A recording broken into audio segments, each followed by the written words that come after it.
If there was one thing that we could all agree on when we think about the current WWE product, I think we can all agree that it's stale.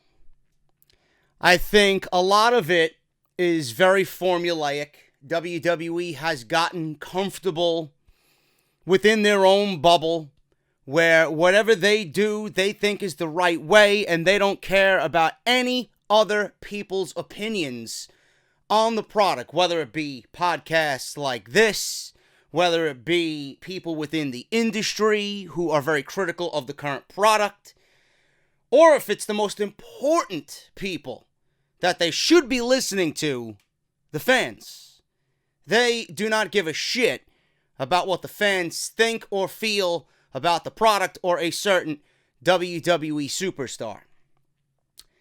This week we seen something that was just completely on top of WWE as the most important thing that happened all year, and that is, or one of them I should say, I'm not going to sit here and tell you that it's the most important thing that happened all year, but one of the biggest talking points of the year. It very well could lead to being one of the biggest WrestleMania main events that we have seen in a very long time. And I'm talking about what happened with Becky Lynch and Nia Jax.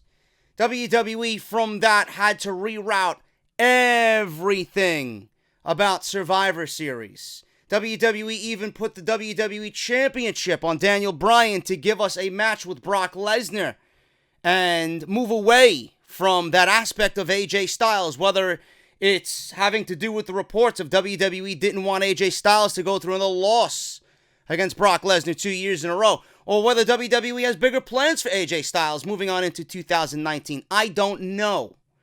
But what WWE did within the last, I would say, week and a half has been some of the most talked about happenings within the company that we've heard of all year. And that is within a week in which they gave you the worst television of the year. Some of the worst television of the year, stemming from Monday night and Tuesday night on Raw and SmackDown, respectively. What is it going to take for WWE to listen to the fans? What is it going to take?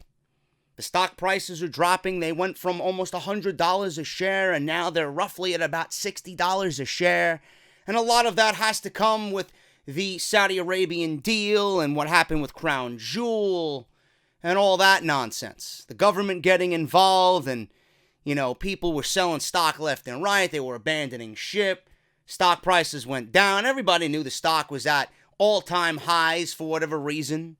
The television deals with Fox, the television deals with NBC Universal. WWE felt like they were on top of the world. WWE felt like they were untouchable. But the dip in stock prices had definitely more to do with the controversy surrounding the Saudi Arabian government and the Saudi deal for the 10-year agreement that they are in bed with right now to produce 2 shows a year over in Saudi Arabia. It's much more than that. And I've always been an advocate for the quality of the television shows being a clear representation of the product. WWE doesn't give a shit about the quality of their programs. Just look at what happened on Monday and Tuesday night. It is cheesy fucking garbage. This is the shit that's going to drive people away from the product.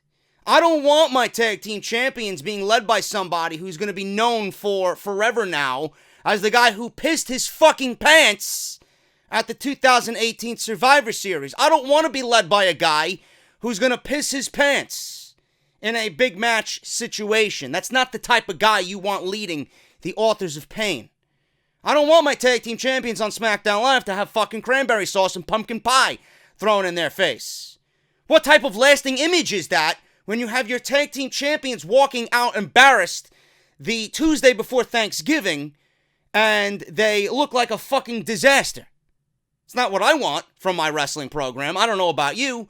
I don't know why NXT is so popular nowadays. I don't know why NXT is the best it has ever been in 2018. Why is that?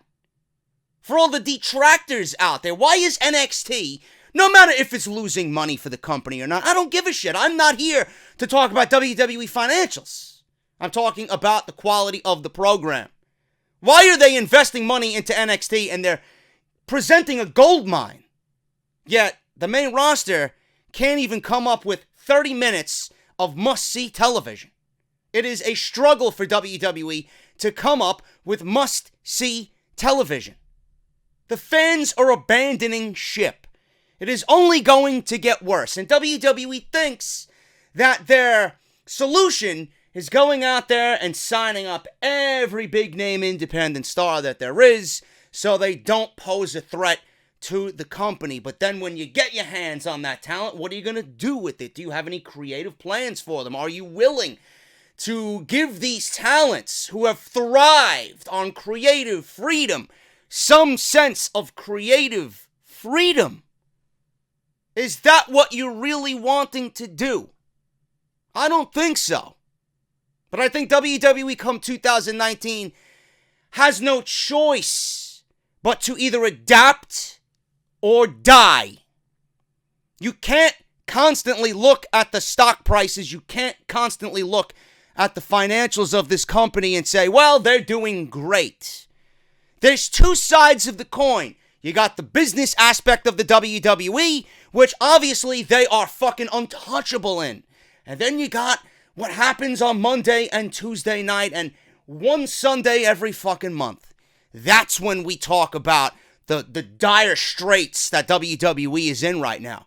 That's what I am here to talk about. That's what you are here to listen to people like me talk about. This is why we are fans of the fucking company. It is that good old word that starts with the letter W. Wrestling. Wrestling. Nobody gives a shit about the financials. Nobody gives a shit about the TV ratings. We don't give a shit about none of this. People who make that the number one priority when they argue with you of the quality of the product, they are the fucking delusional souls who are forever lost. You cannot talk sense into these people. Either they work for the WWE, want a job with the WWE, or for whatever ungodly reason, they think that if they talk about the WWE, they're going to get some kickback in that pocket of theirs. No. It doesn't work that way.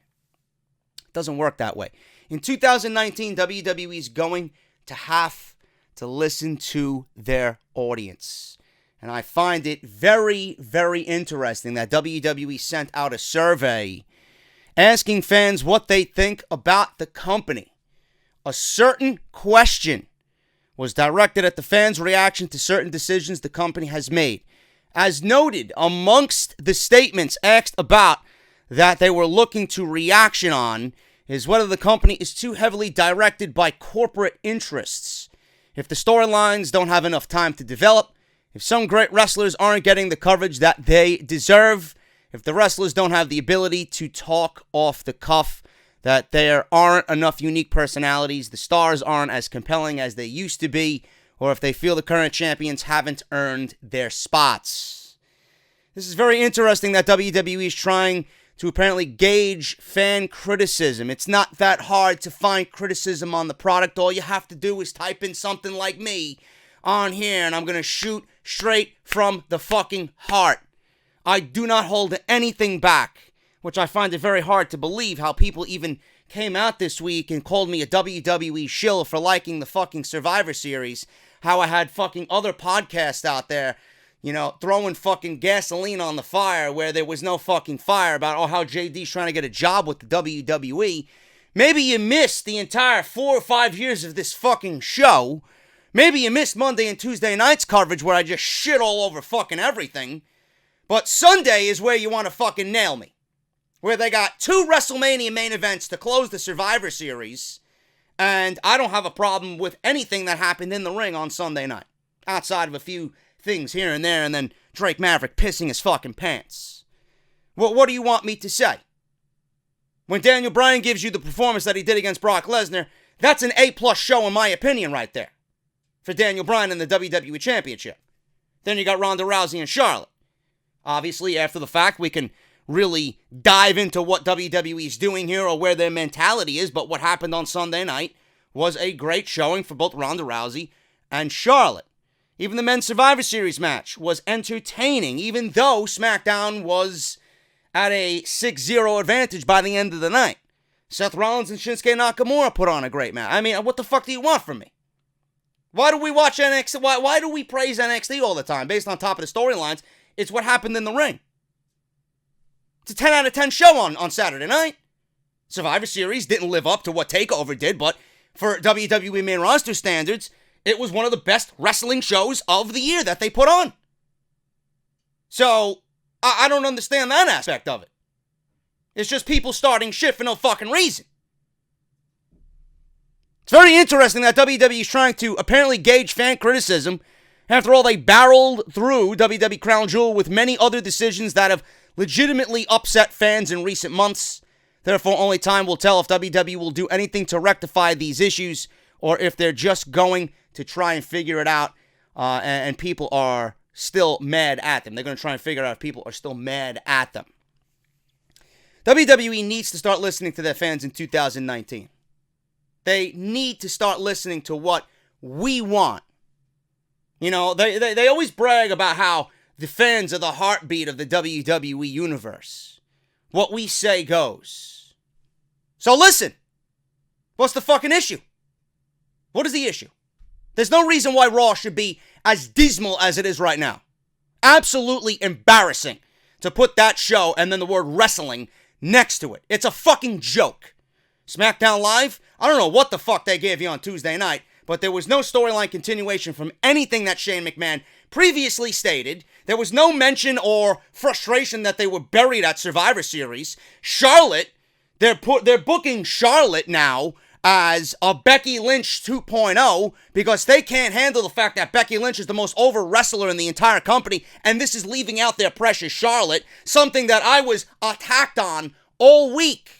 People taking my screenshot of my tweet and putting it on Instagram. Every fucking irrelevant dirt sheet that exists was covering my tweet and arguing with me how and I'm going to talk about this later because I got a ton of Charlotte news, how it's wrong of me to think that way, and it's great that WWE's trying to build Charlotte up so that there's two top stars in the women's division. Charlotte was a top star already.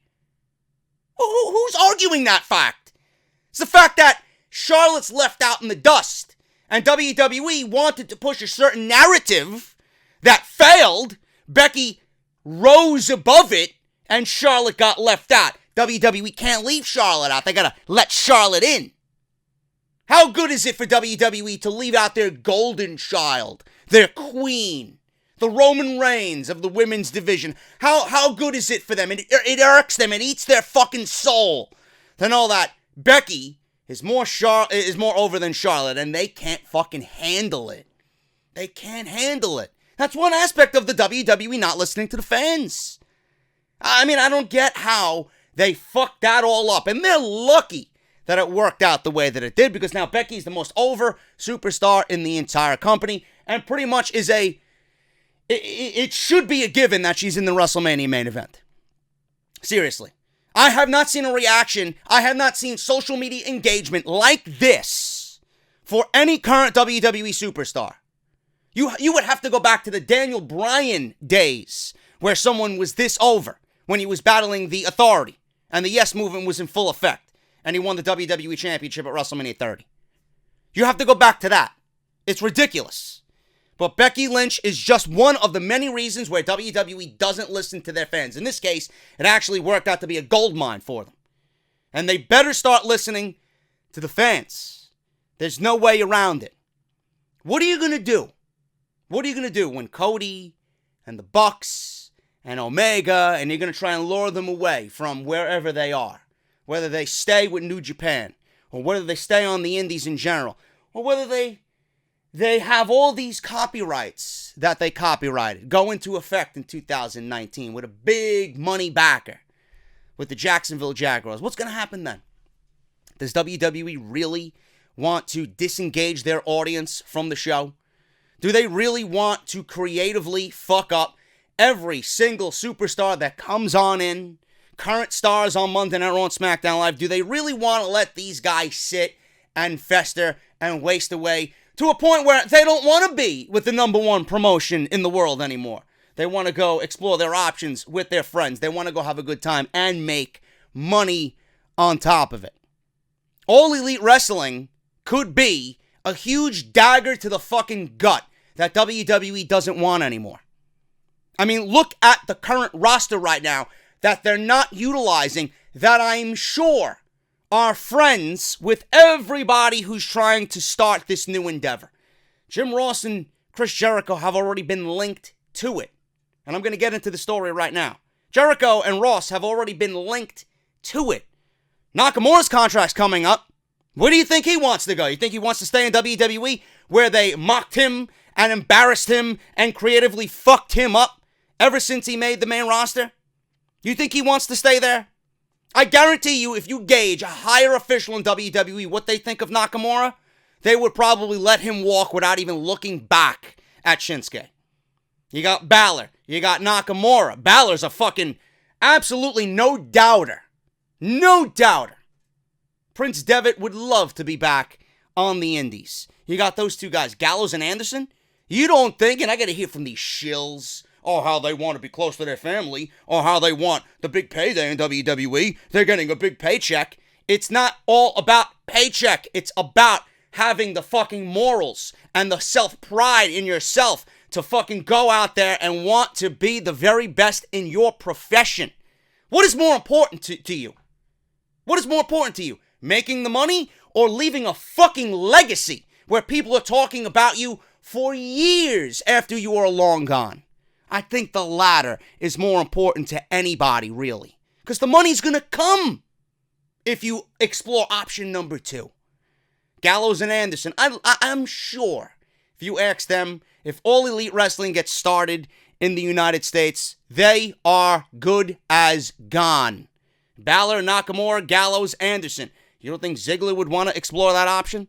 After all the fucking torment that WWE gave him? You don't think Sami Zayn would want to be back on the independents as El Generico? You don't think he would want to explore that type of option? What about the women? What about Sasha Banks, who has just been creatively just stifled in 2018? This was the worst year that woman has ever fucking experienced. You don't think she wants to actually fucking wrestle? You don't think she wants to prove to everybody that she's the best female wrestler in the entire world, and WWE will not allow her to do that because of, you guessed it, corporate fucking agenda? And there's a lot more names to that list that I'm sure would love to have All Elite Wrestling become a serious contender in the United States. Rusev, I'm sure Bayley would love it, adding another female to the mix. The list goes on and on. Andrade Cien Almas. WWE better start listening to their fucking fans. Because there's no better person, or there's no better group of people than the people who watch this fucking show. Because I'm sure if you're watching the indies and you're watching what's going on with the winds of change in the independent scene, you're watching the WWE. Because a lot of your favorites that came from the indies are now in the WWE. So, if anybody has a clear indication of what WWE should be like, I mean, it doesn't take a rocket scientist to figure this out. All you have to do is watch NXT. That's what WWE needs to be like. And they'll still make their money on top of that. But all the wrestlers right now that I'm sure, Tyler Breeze is another one. You don't think Tyler Breeze wants a fucking opportunity to prove himself? Guy's one of the best fucking workers in that entire company, and he's been absolutely sitting, doing nothing with his career. WWE don't even look at him or mention him in anything. They use him as a fucking throwaway match on Superstars. The Revival? You guys get my point. All Elite Wrestling could be a major thing in WWE. And all signs point to a new promotion here. Now, it appears that as if that theory with All Elite Wrestling and the rumors, everything's being validated right now. Now we got a name. We got Trademarks. The working idea was that Jericho and Ross were first asked about this. They denied everything. Now, the Elite is being linked to what the Khan family is doing. Specifically, Tony and Shad Khan of the Jacksonville Jaguars. It is now known that everything's been validated. Trademarks have been pushed and agreed upon. These trademarks are very crucial in understanding the direction of the proverbial promotion. But what is interesting is that the trademarks were filed in Jacksonville, Florida, and is registered to 1 TIAA Bankfield Drive in Jacksonville. This is the home of the Jacksonville Jaguars. The stadium is owned by Shad Khan, aligning with the idea that Tony Khan, who is the co-owner of the Jaguars, would work with Jericho, Ross, and all of the Elite. The following trademarks were filed by All Elite Wrestling LLC. All Elite Wrestling, Double or Nothing, which is something that Cody Rhodes mentioned following All In. Is there a sequel on the horizon? Well, you don't make a legacy just on one night. You know, it's double or nothing. And he used that exact phrase and that exact terminology. Tuesday Night Dynamite. Now, I don't know what that could be. It could be a weekly television show. It could be a one-off special that they do. I don't know. But it's trademarked. Tuesday Night Dynamite. AEW, All Elite Wrestling. AEW, All Out. Very similar to what they did with All In. AEW, Double or Nothing. Another pay-per-view-like name. Trademarked by All Elite Wrestling. These names are fairly interesting as it does seem to confirm that the promotion will be titled All Elite Wrestling, with the abbreviation of AEW. Signs of a weekly television deal are shown through the use of these names, such as Tuesday Night Dynamite. Furthermore, there has been talk of the Elite holding more events similar to All In the future, and names such as All Out or Double or Nothing could be seen as possible names for future pay-per-views. To reiterate, Jericho has denied that the promotion is being planned. Given this evidence, that is likely to change. Anyone familiar with Jericho would know he is a man of many surprises and always is out to troll someone and give someone false information before it actually legitimately becomes a true thing. So obviously, this is in effect right now. Speaking of Jericho and Jim Ross, they may not be in management for the new AEW promotion. Now, Ryan Satin and Pro Wrestling Sheet is reporting that Jim Ross and Chris Jericho may actually not be involved with the new promotion as rumored. Rather, the idea is that Ross and Jericho would work for the promotion if they're able to get it off the ground. This would add further validity to the denials both Ross and Jericho have sent out. Jericho is a free agent, and he's been stating that he wants to be the Brock Lesnar of the independents. He wants to go around and do what he wants to do. He wants to have that type of appeal. He wants to build that type of legacy on the independent scene. The WWE needs Jericho more than Jericho needs the WWE right now. And if Jericho goes back to the WWE, whatever version of Chris Jericho we got now, we're not going to get that version of Chris Jericho. It's going to go right back to the cheesy fucking garbage that he did with Kevin Owens in the list, and he's not going to be able to have that sense of creative freedom. WWE will just stifle him to be the corporate Jericho that we know. Laughs here, laughs there. They're not going to really let him do what he usually does in the ring that he's been doing this year. He's going to have to work a WWE-like match. And nobody wants to see that. He's too old for that. He's too old for that. We got used to seeing Jericho like he was with Omega and everything else that he did this year. You don't want Jericho to go back to working a WWE schedule and a WWE match like we were used to seeing. We want to see the Jericho of now. That's why I'm already lost in this whole Rey Mysterio thing. He's already boring. They've done nothing with Rey Mysterio to make me even utterly excited about Rey Mysterio coming back to the WWE. He came in, it was exciting, he was there, and now he's just there. He's just like everybody else. He doesn't feel special already. Satin explains, sources familiar to the situation have told him that it will be Cody Rhodes and the Young Bucks who will work behind the scenes on this show, and that they've just told Jericho and Ross that they could be talent for the promotion if all goes to plan. There is a lot of competition out there with WWE, Impact Wrestling, Lucha Underground, Ring of Honor, New Japan Pro Wrestling, and numerous other up-and-coming promotions. But backed by the Khan family and the Jacksonville Jaguars, the Elite could truly become the biggest competitor in the West for the WWE.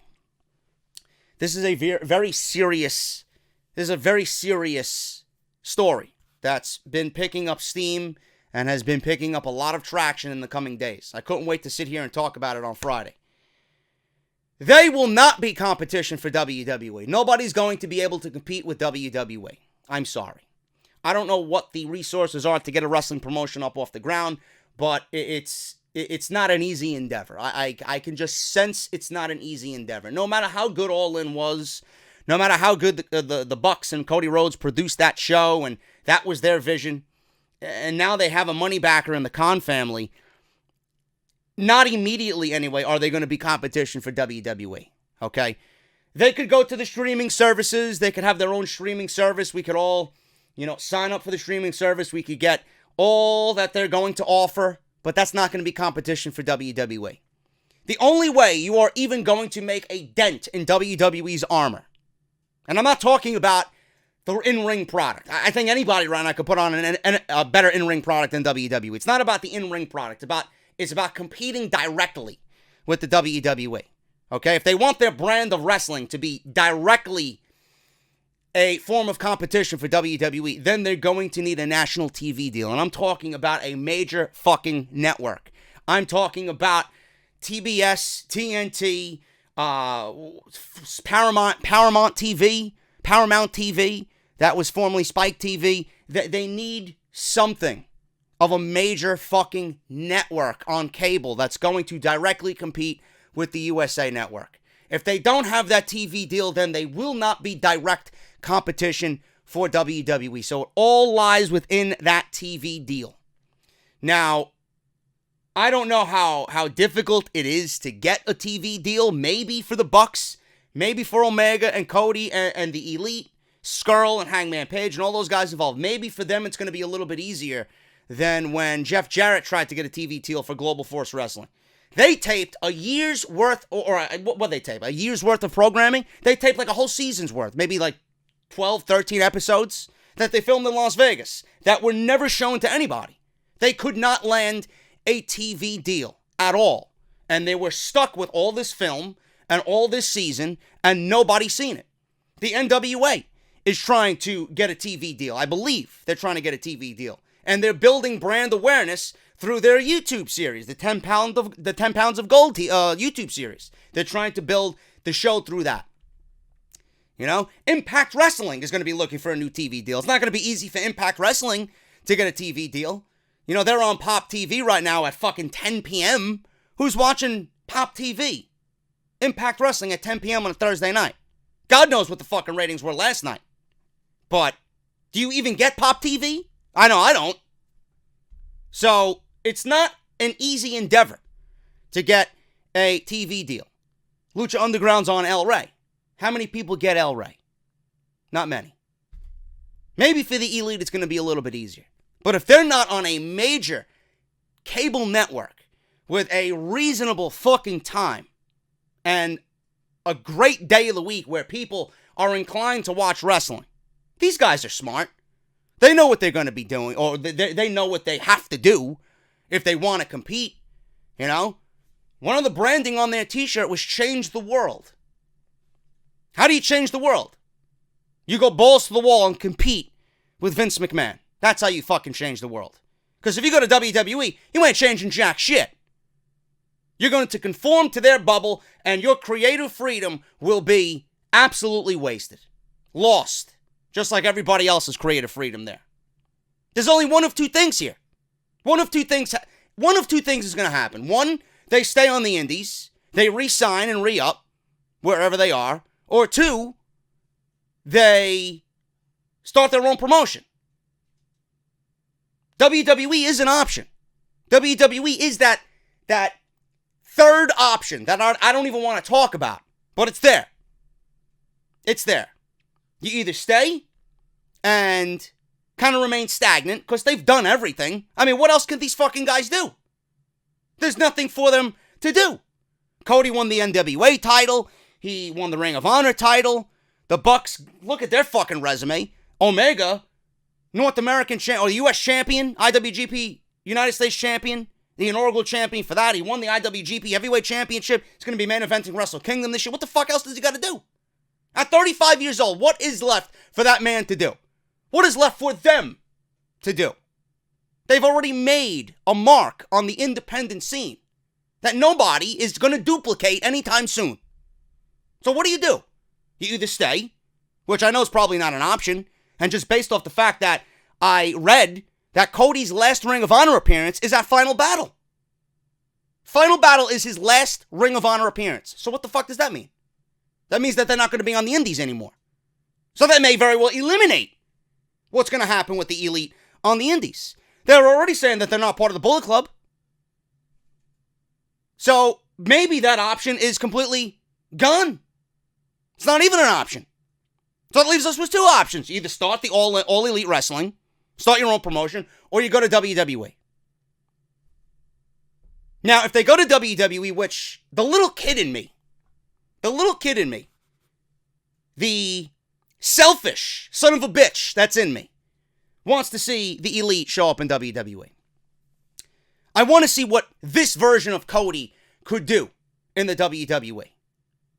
It'll be interesting to see if WWE even gives him any leverage whatsoever to continue doing what he's doing. Or if they look at him any differently now that he's become one of the biggest wrestlers in the world. It'd be interesting to see the Bucks come on in and revitalize tag team wrestling in WWE. Because you're not going to bring a team like that into the WWE and completely waste them away every fucking week with matches against the New Day. There are several fucking teams in that company that I would love to see the Bucks compete against. So if you're bringing the Bucks in, then you better have a goddamn fucking plan to revitalize tag team wrestling. Marty Scurll, Hangman Page, where are they going? I don't know. Maybe Marty could be with the other guys. Maybe you put him in NXT. Maybe you put Hangman Page in NXT. I don't know. And then obvious Kenny Omega. Now, I have heard from people, and I can't reveal who I heard it from. What I heard that Kenny Omega is not so much a done deal to come to the WWE, but he is right now contemplating it, and it's all going to come down to money, which I honestly do not believe. I honestly do not believe that Kenny Omega is going to make money the number one priority. A guy like that is going to come on in and he wants to be the fucking number one guy in the company. That is a guy that I would build my roster around just because of the mentality that man exudes. He wants to be number one. He wants to be the best at his craft.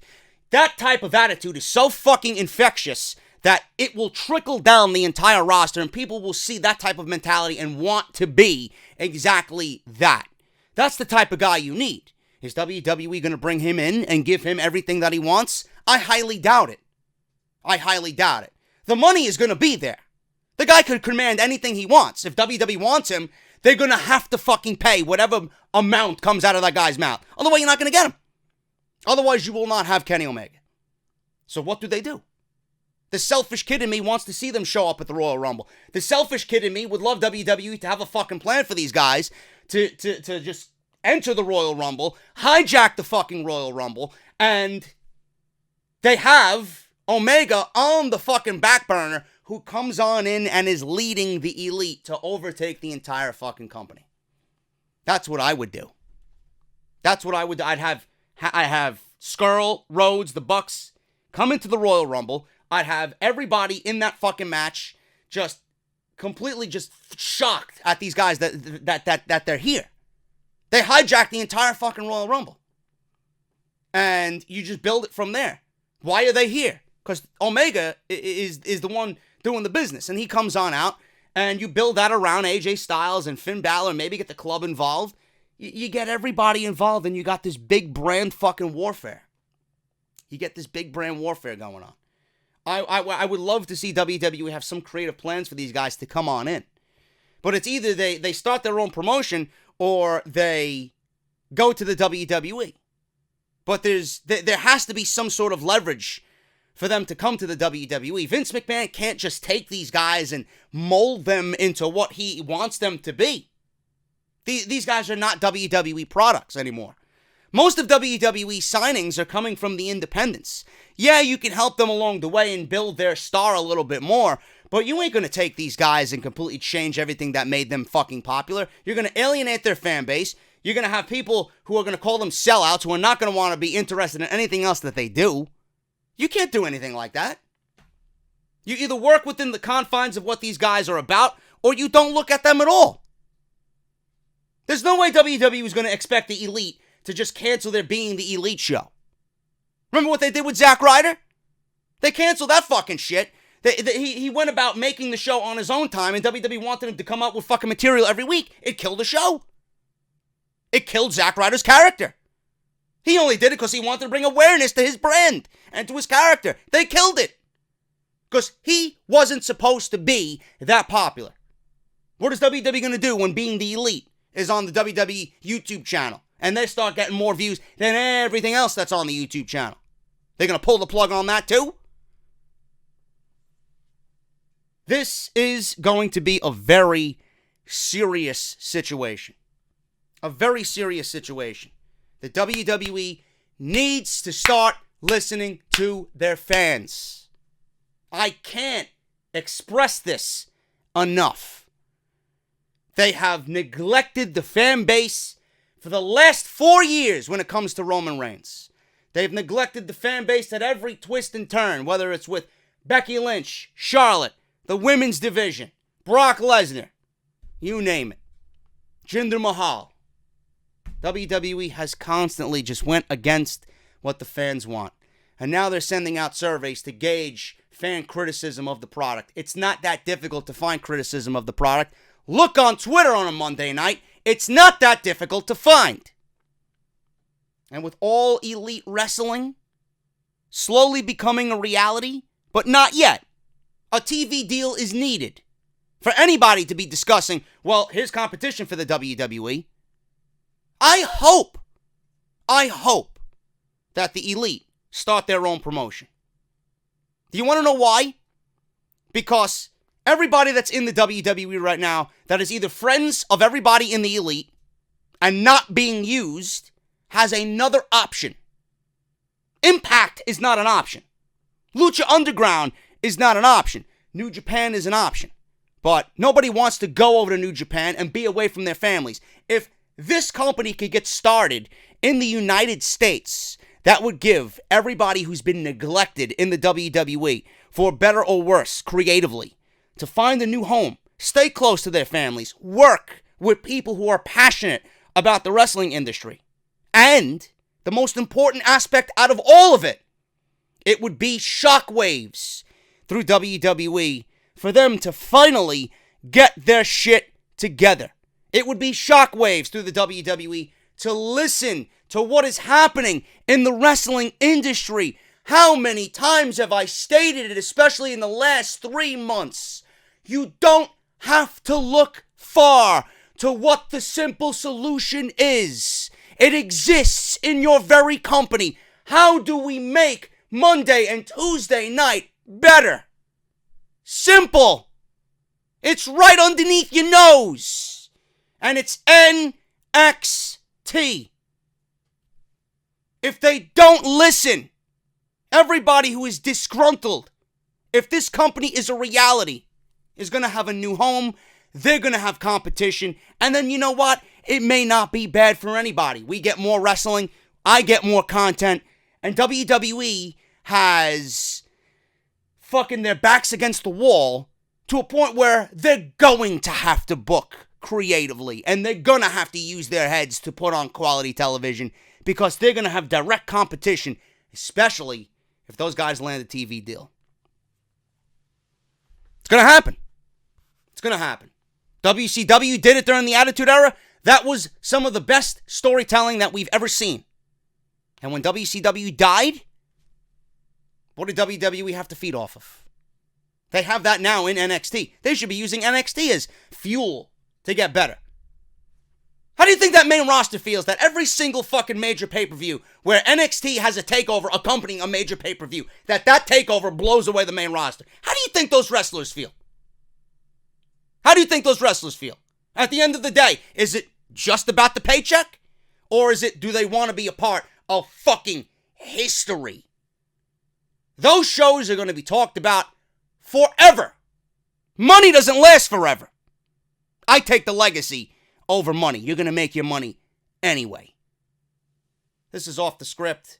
That was something that I couldn't wait to talk about on this show. And it's not over from there, man. I got a ton of news. I got the reason why Kenny Omega says he's not headed to the WWE. I got news about Charlotte, Becky, Ronda, and a bunch of notes coming out of the Survivor Series. So you're not going to want to go anywhere, man. This is Off the Script, post-Turkey Day edition of Off the Script. Don't go anywhere. I'll be right back after the introductions. We're going to hit this news. It's going to be a big show, man. Don't go anywhere. I'll be right back. Ladies and gentlemen, I am Broken Man Hardy. This is JD from New York. Actually, delete to JD from New York. I have cleaned this vessel. Make sure to check out his wonderful show, Off the Script. It's absolutely delightful.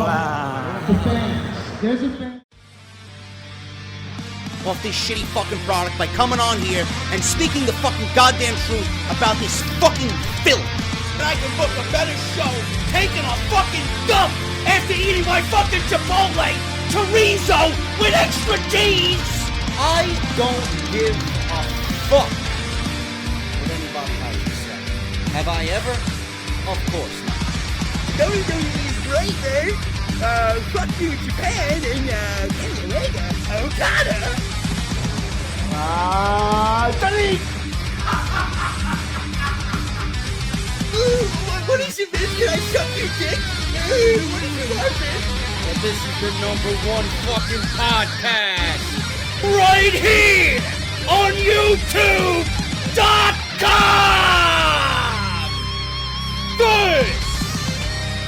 This is Off the Script. Man, I hate fucking Thanksgiving. I really do. I honestly think it's become less about the holiday and the meaning of Thanksgiving, and it's been more aimed towards, oh, look at me, look at this store opening fucking 12 hours early. Get your Black Friday deals before they're all gone, or whatever the fuck that these corporations and these fucking retail stores are doing just to compete with one another, man. I think I honestly seen more people on the fucking road traveling, causing traffic everywhere, not because of where they're going or who they're spending the day with or what delicious food they're going to be eating. No, they want to get the fucking $199 plasma TV that's a fucking cheap piece of shit at Walmart. It's disgusting. I fucking hate the holidays, man. I hate Thanksgiving. I hate Christmas. But I hope that you guys had a great, bountiful, festive Thanksgiving. I didn't do shit. My mom cooked pasta. I spent time with my brothers. I watched a couple of movies with my brother Frank. We watched, I don't know if you guys remember the movie. I love this fucking movie. I think it's a class. It's a cult classic. I love it, man. One of Ryan Reynolds' best. The movie Waiting. That's a great fucking movie, man. I could watch that movie anytime it's on. He's in that movie with Dane Cook, and it's just that dude from Jeepers Creepers. I forgot his name, but it was just a great movie. And we watched that, we laughed, and, you know, that was my Thanksgiving. That's all it was. Nothing big, nothing festive. It's a bullshit holiday that people get all excited about because they got to go to Best Buy to get a DVD on sale for $5.99. Who gives a shit? But what I want you guys to give a shit about is your wrestling news. So after you guys have eaten and got your fix of the NFL and you fucking fell asleep because of all the ingredients that make you sleepy that are within the turkey breast, you guys are ready for Off the Script. So we're going to do a lot today. We're going to go over a bunch of news regarding the Survivor Series, coming out of Survivor Series. A lot of news and notes, especially on what happened after SmackDown Live with Becky Lynch 2.0. Charlotte, I mean. I'm sorry. We'll talk about that. We will talk about Ronda Rousey and everything that's happening with that and where WWE's mindset is. I think I got some news on Daniel Bryan and what he did on Tuesday. Bunch of shit we're going to go over. It's going to be a big weekend, man. I got a lot of news. Tomorrow we're going to tackle the Braun Strowman situation. Apparently he hasn't had surgery yet, so I don't know what the fuck WWE's doing with that. So why they did the angle with Braun Strowman on Monday, where their mindset is for Braun Strowman going into TLC, it's just ridiculous, man. WWE right now is a jumbled mess, and I don't even think they know what the fuck they want to do. But I know what I want to do, man. I want to go over my fine sponsors, the people who sponsor this podcast every single week. I have a major announcement here. Barbershop window, man. You talk about the only Black Friday sales that I want you guys to concern yourself with. This is the only one I want you to concern yourself with. Okay, listen. If you guys love what I do here, which I hope that you do, and you guys want to support the podcast, which I hope that you want to do, okay? And if you guys have wanted or contemplated, thought, conceived a notion of, maybe I want to buy a JD t-shirt. So I hope that you have, and I hope that you still want to, and will, because this week is the best fucking sale of the entire year. If you guys do not take advantage of what is going on now, you guys will lose out on several dollars saved. So normally what Barbershop Window does for me and throughout the entire website, they usually give you a complimentary 20% off. But what they're doing up until Tuesday is that they're going to give you everything, including all 18 shirts on my website, barbershopwindow.com/offthescript. You guys can go there and save 35% off. And if you guys have not gotten yourself a new 100,000 subscriber commemorative t-shirt, man, fucking shame on you. Shame on you, man. If you guys have ever wanted to support the podcast, if you guys have ever wanted to support me in general, this is the week to do it. barbershopwindow.com/offthescript. 35% off. You're going to see it pop up once you go to the website. You're going to go to Barbershop Window. It's going to be staring you right in front of the face, man.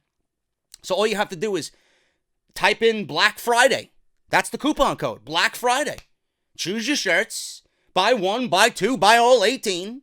And get yourself 35% off by using code Black Friday. Do it now, man. There's no better way to represent this podcast by wearing one of the best designed t-shirts in the entire podcast game here in the wrestling community, man. And that's exactly what we strive to be and exactly what we are, man. We got the best merchandise on any podcast right now doing this wrestling thing. It's not done by some fucking rinky-dink artist.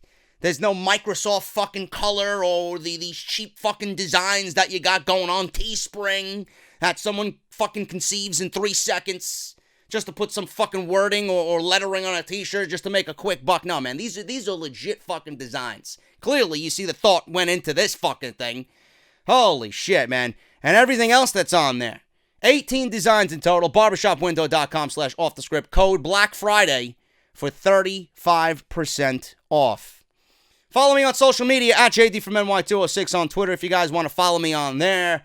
If you guys want to fucking call me an asshole, or what people did this week was follow me on Twitter, screenshot my tweets about Charlotte on SmackDown Live, and then talk shit about me on Instagram. That's exactly what people did today, or this week rather. So if you guys want to do that and follow suit, go ahead and do that. Be my guest at JD from NY206. But if you guys really want to utilize Twitter in the maximized way, you guys can follow me on there. You'll get notification of everything that I upload. You guys will get my live thoughts on Raw, SmackDown, sometimes NXT. It's very sporadic with NXT unless something major happens. And then obviously we got the pay-per-views coming up on Sunday. So that is that. Please hit that subscribe button. Turn on that bell. Actually, give the bell the middle finger because it never fucking works. But if you guys want to subscribe, please hit that subscribe button, man. We are pretty much at 102,000 subscribers. It seemed like yesterday where I just hit 100,000. We're now at 102,000 subscribers. And if you guys want to support through Patreon, man, patreon.com/JD from NY206. Shout outs this week go to John Bonney for $15. Louis D. What's the D stand for, bruh? $5. $5 pledged by Natasha. Thank you so much. $5 pledged by Will. $5 pledged by Jared Heath. We got Levi. He raised his pledge from $20 to $25. Video Gaming for You pledged $10, and he was the last one on the list, man. So thank you guys so very much. Quickly, as a little, I guess, opinion piece on the Patreon. Now, I want to do another off-the-script retro, which I have one in mind. So we'll probably get to work on that sometime this weekend because I literally have nothing to do this weekend. But I know Starrcade is actually coming up on Saturday. So that will be wherever it is, Cincinnati, I think it is, on Saturday night. And then WWE is going to do the live special 1 hour on Sunday night. Do you guys want me to do a live reaction for that simply on Patreon? I want to do something for the show, but it's not going to be a full-fledged review. So what I could do is I could film something and my reactions to what happens. You know, if WWE is going to film it and they're going to air it on Sunday, I'm assuming something is going to happen at the show, and then we're going to see it on Sunday night. So if you guys want to see that via a Patreon exclusive, let me know, and I'll do that for you guys on Sunday night, and we'll just chill, and it'll be what it is. So let me know if you guys want anything to do with that. Harry's is the biggest sponsor that we have here on Off the Script, man. You guys know the deal. You guys want the best shave of your life, you are going to go to Harry's. And Harry's believes that it will be the best shave of your life. So much so that they're giving you guys a $15 free trial. Now, what is included in this free trial is the razor blade. You get the razor handle. You guys get to choose your color of the razor handle. You guys get the foaming shave gel, which soothes, hydrates, and it smells fantastic. Once that stuff hits your skin, man, you're going to feel a nice tingling sensation. You're going to be like, ooh, this feels good. And then you're going to get a protective blade case for your traveling needs. All you have to do is go to harrys.com/script. You guys are going to use our unique link, and all you have to do is pay the shipping and handling, and it will be at your front door like that, man. If you guys have already signed up for this, please consider Harry's as a Christmas gift.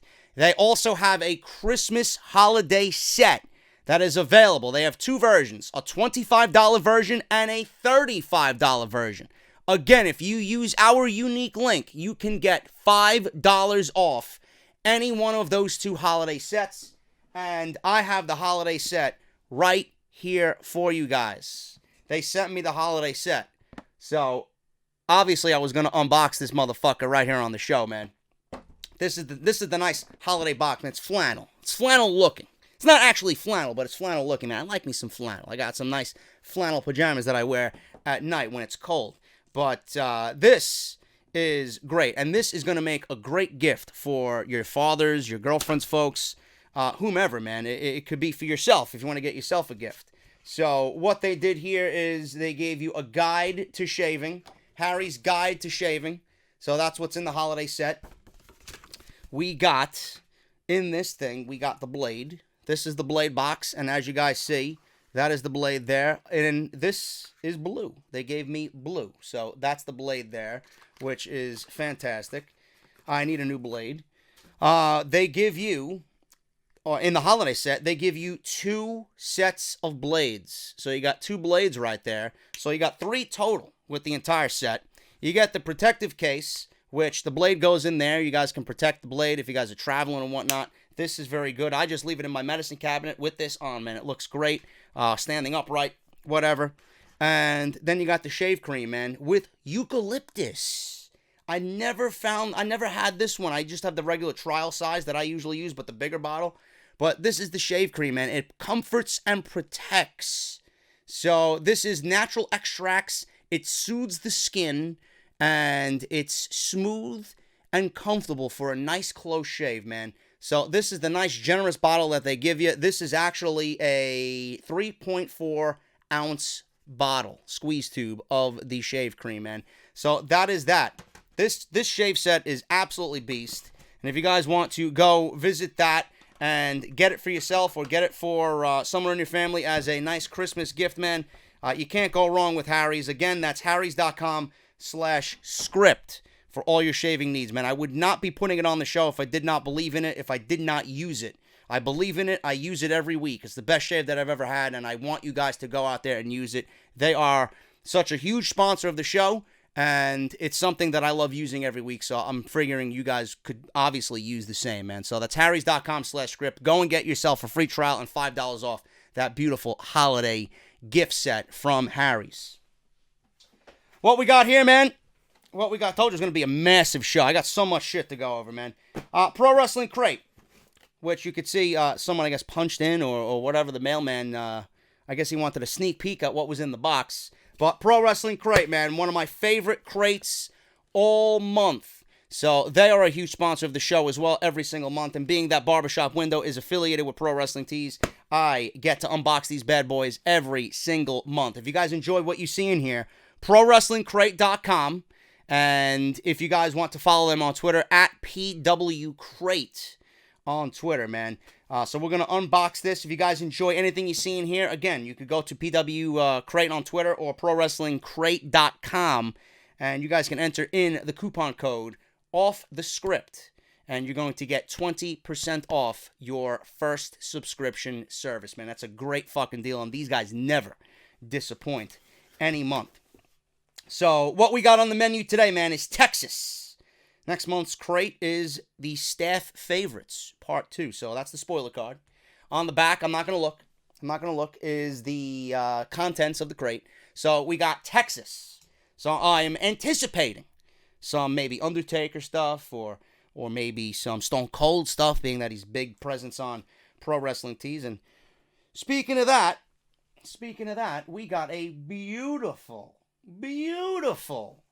Stone Cold Steve Austin Broken Skull Ranch t-shirt, man. You can't get any better than that. Look at that. That is fucking awesome, man. Already, I love this crate. There you go. Let's see what we got here. Ooh, speaking of Texas, man, you guys want a hardcore legend? There you go. Hardcore students attend Funk U. There you go, man. Funk U University. What does it say there?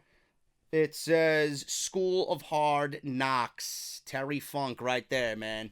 A true hardcore legend. Not like that piece of shit, Sabu, who wished death on Jim Ross this past week. What a fucking scumbag. All because apparently he had an issue with Jim Ross back in the day, and Jim Ross accidentally slipped and hit his face on the concrete this week. He actually posted a picture of it on Twitter. He looked like he was fucking just destroyed, man. I felt so fucking bad for him. And Sabu comes out and in the thread on Twitter, he's like, he hopes Jim Ross dies.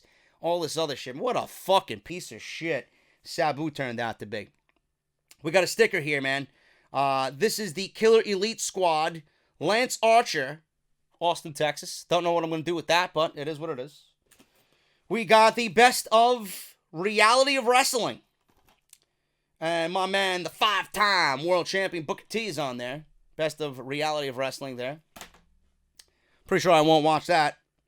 The Black Friday sale for Pro Wrestling Tees. They even have a sale, but we're not on there. So all you need to know is that Barbershop Window has 35% off. Ooh, Eddie Guerrero. Micro Brawlers, man. Where am I going to put him on the wall? I don't know. I'll figure out a spot for him. I don't know where I'm going to put him, but I love these Micro Brawlers, man. You get one of these in every crate. Awesome to collect. We got a Booker T pin here. That's going right on my wall behind me. Sucker. Booker T. Got a pen. Always got to love the pens. Ooh, look at this. We got a Dustin Rhodes pen with gold dust in there. Pretty sure I'll be using that. And we got a picture, man. We got an autographed picture, which we get every single month in Pro Wrestling Crate. I'm sure it's Texas themed. Who is it? Ooh, look at this. Someone who's coming to NXT and someone who I called 2 matches for in House of Glory. ACH. Fucking beast is ACH, man. He's coming to NXT. Same thing with Trevor Lee. Both of those guys are linked to NXT now, so they'll be coming on in very, very shortly, man. That is Pro Wrestling Crate. It's ProWrestlingCrate.com. And if you guys want the 20% off, use coupon code OFFTHESCRIPT at checkout when you choose your subscription. And if you guys want to follow them on Twitter and tell them that JD from #OffTheScript sent you, then it's PW Crate on the Twitter, man. Thank you guys so very much for all that. Let's get into the news, because I got a ton of it.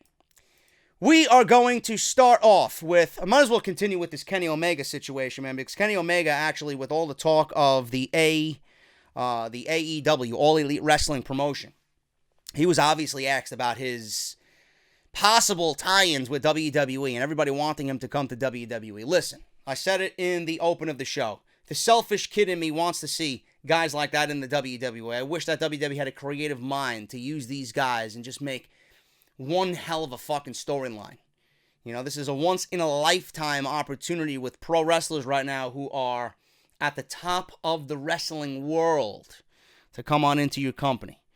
But Kenny Omega, you know, a lot of people are having mixed reactions. He either goes and makes a ton of money and sacrifices a lot, or he stays with his friends and they literally take over the world, or at least try to, and compete with WWE. But Kenny Omega explains his latest reason why he's not headed to the WWE. He had a lot of talk about how they're not going to the WWE, but then they say what I'm about to read here, and then if they go back on that, I don't know. I really don't know. But again, I failed to mention this also. This is something that I wanted to mention. It just hit me now talking about this Kenny Omega deal. What if all these trademarks are like a red herring for those guys to throw everybody off, that they're really going to start a promotion, but they end up in WWE anyway? What if it's a major troll job?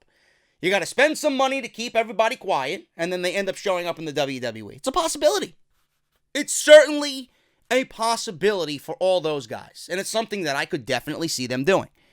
But Kenny Omega explains his latest reason why he's not headed to the WWE. IWGP Heavyweight Champion Kenny Omega, known to be one of the best, if not the best wrestlers in the entire world that is not signed to the WWE. He is, right now, the IWGP Heavyweight Champion, has had countless awards, championships all over his career, continues to be the number one guy that is talked about coming into the WWE.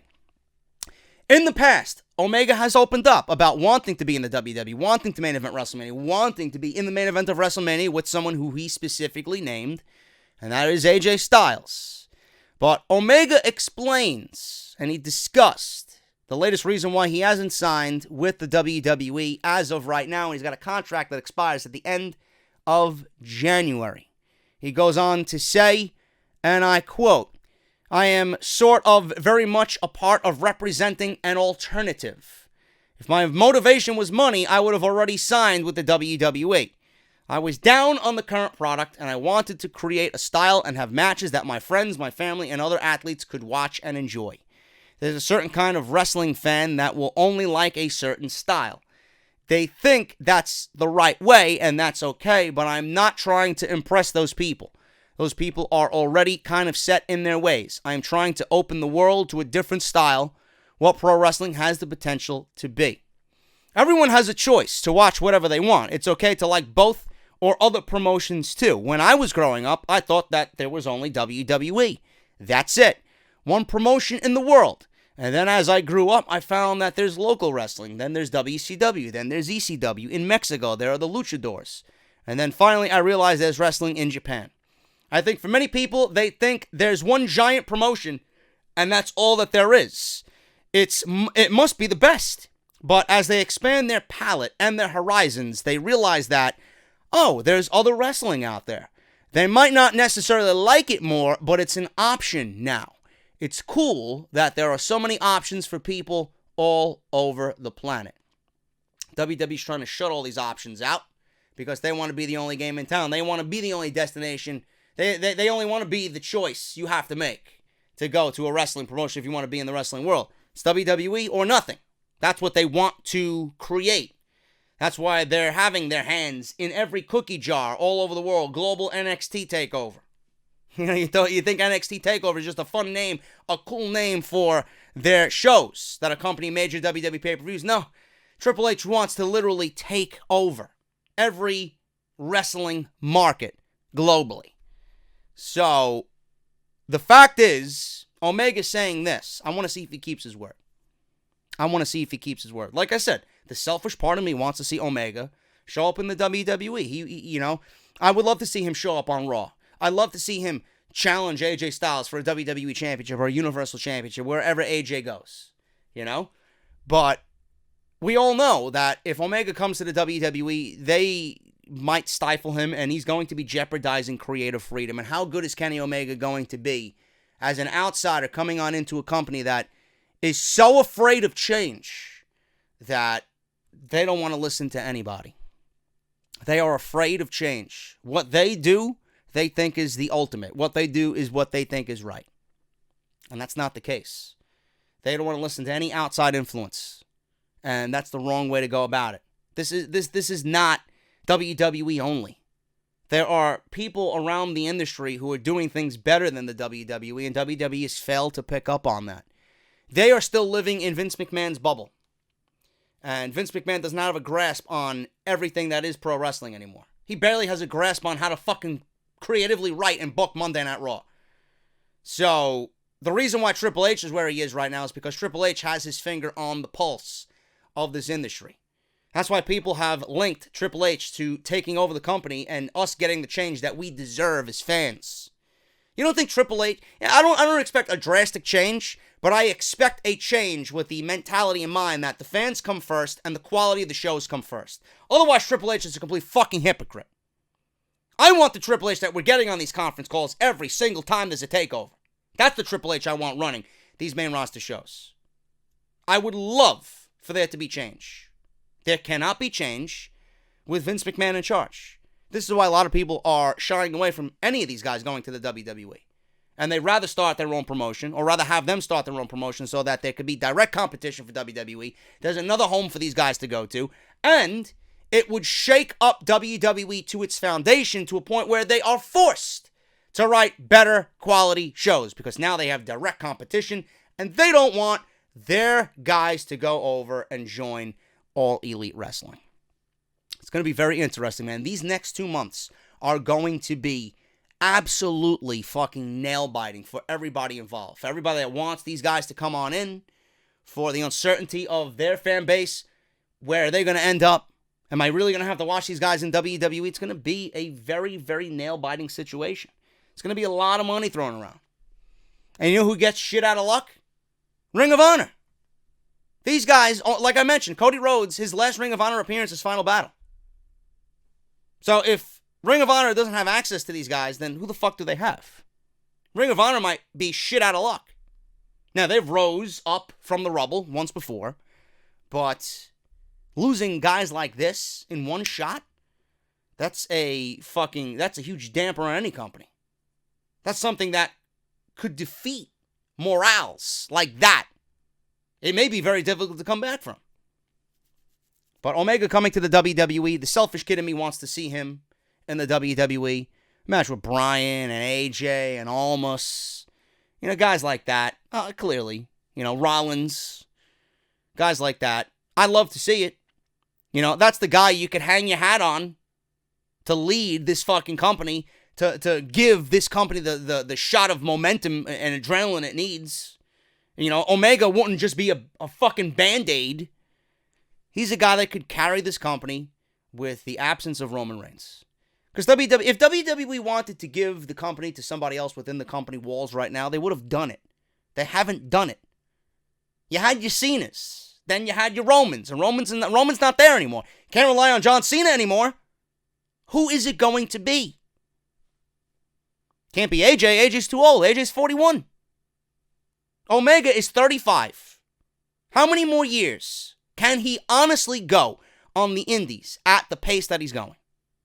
How many G1s do you think he's going to put himself through before he says, you know what?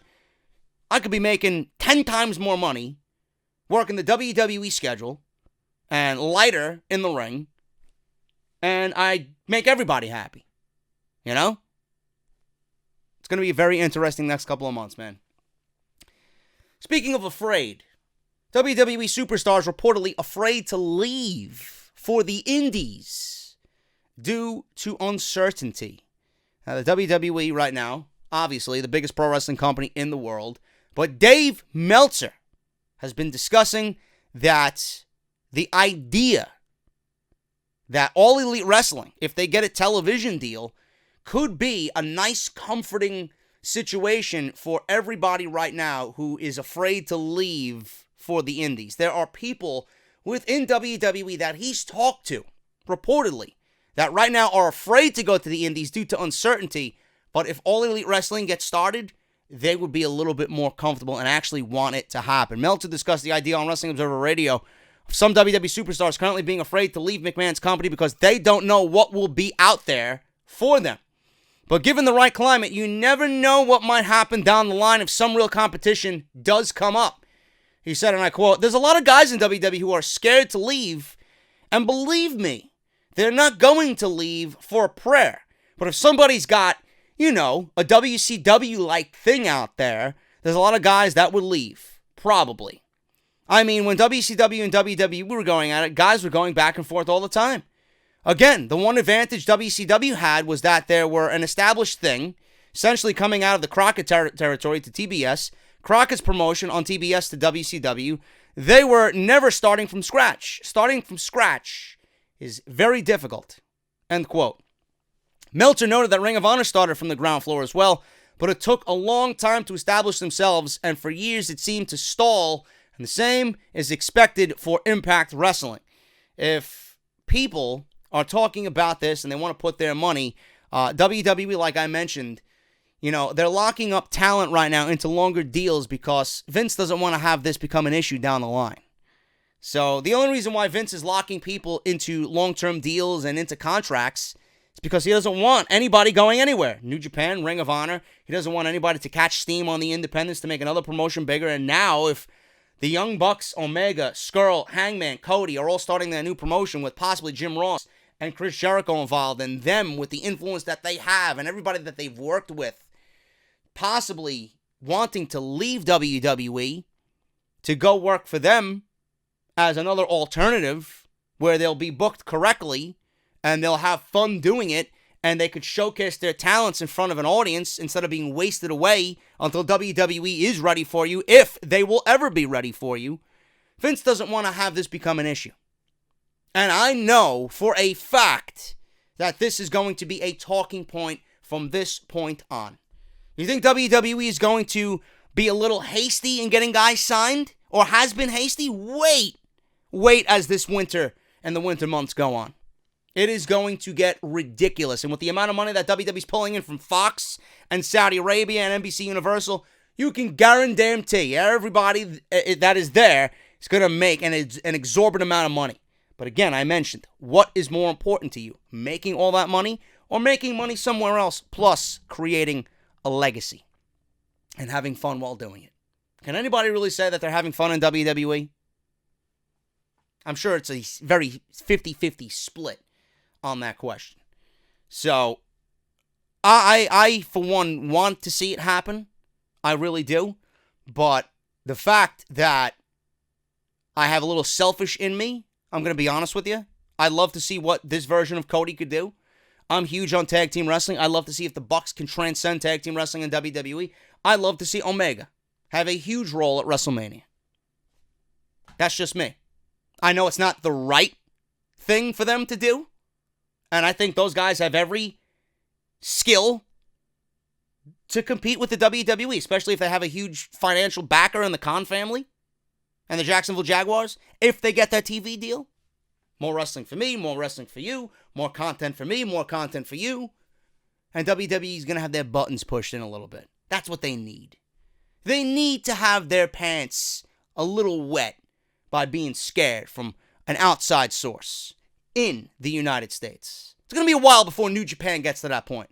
And if the Young Bucks can transcend all that and skip several stages, why not? Why not? I'm sure they'll be a much better form of competition than what Hogan and Bischoff tried to do with TNA. So it's going to be a very interesting next couple of months for the world of professional wrestling. Moving on here, man. Let's talk about the Survivor Series. I, for one, enjoyed the Survivor Series for what it was. And I based it on in-ring action. Okay? Daniel Bryan versus Brock Lesnar was fucking brilliant. There's no way anyone watching that match could say anything bad about it. The only thing bad about it was why WWE had Daniel Bryan go into that match a heel and have him end up working the match as a babyface. That was the only thing that I was concerned with. WWE could have easily kept the heel turn for the following week. And they wanted to do that match, fine. But Bryan should have worked that match as a babyface. I guess it doesn't really matter in the long scheme of things. But Bryan ended up working the majority of that match as a babyface. But it had no bearing on how the match turned out. The match was fucking great. It was a WrestleMania main event. And as a fan watching that, I believed in everything that those guys did. Everything. When Bryan hit that fucking knee on Brock Lesnar, when you could get someone to jump out of your fucking seat, that means it's a great fucking story. Simple. I had no issue with anything outside that little minute detail about why they did the heel turn a week ago before that big match. And Ronda Rousey and Charlotte was a great match. You could easily see that Ronda is ready for a WrestleMania main event. Now, the post-match beatdown was good, but I'm questioning it now after the happenings on Tuesday night. But those two matches, WrestleMania quality matches at the Survivor Series, matches that were 5 days of build, and we got what we got. Now, if that alone is not a thumbs up show to you, I don't know what the fuck you're watching. I really don't know what you're watching. I've been called a Vince McMahon cocksucker. I've been told that I'm deep-throating Vince McMahon. I've been told I'm a WWE shill. I've been told I'm trying to get a job with WWE because I enjoyed the in-ring action of Survivor Series. Man, you guys are really reaching for fucking straws. Really. Okay? It's ridiculous. It's ridiculous how I got attacked for a match I wanted to see for the last 5 years, and we got pretty much exactly what we were going to get in 2014. And WWE at least tried to make an explanation out of it with Daniel Bryan on Tuesday. Seriously. They had him come out and explain, I really won that match, if you really think about it. I had Brock Lesnar beat the old me out of Daniel Bryan. Now I'm a new Daniel Bryan. At least we're getting some sort of explanation. I don't think it's going to work right away on getting the fans to boo Daniel Bryan, because you're going to need to do more than that to get me to boo Daniel Bryan. The fans who have been so pro Daniel Bryan are going to still be very pro Daniel Bryan. Just like how people are still pro Johnny Gargano, no matter how crazy he comes off. And I mentioned this on Tuesday, Bryan's going to have to do something dastardly to a point where people legitimately start to boo him for real. And by dastardly, I mean like a Randy Orton tactic, like take someone's fucking mask like he did Rey Mysterio on Tuesday.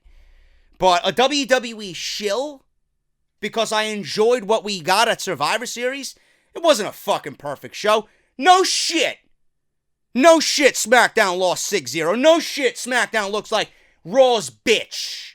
No shit there's no creative continuing storylines there coming out of Survivor Series. Of course, this is WWE. What the fuck do you expect?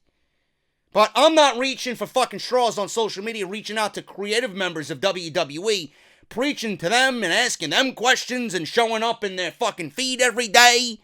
I don't do none of that. So who's the real shill?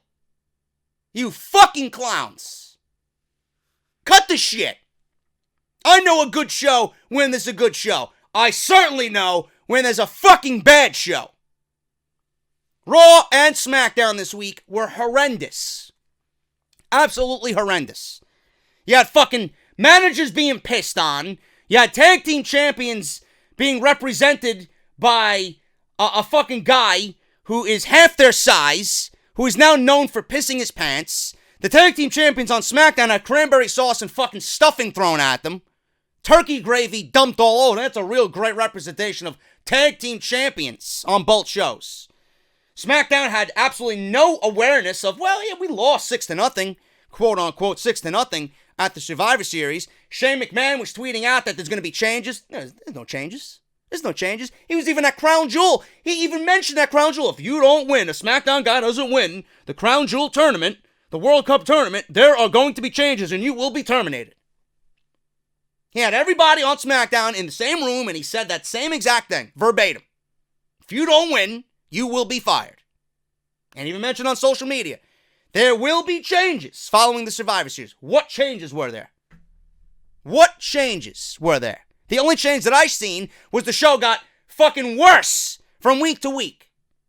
The post show was terrible. The go-home show was actually very important. And it had a big fight feel to it. So Shane doesn't give a shit.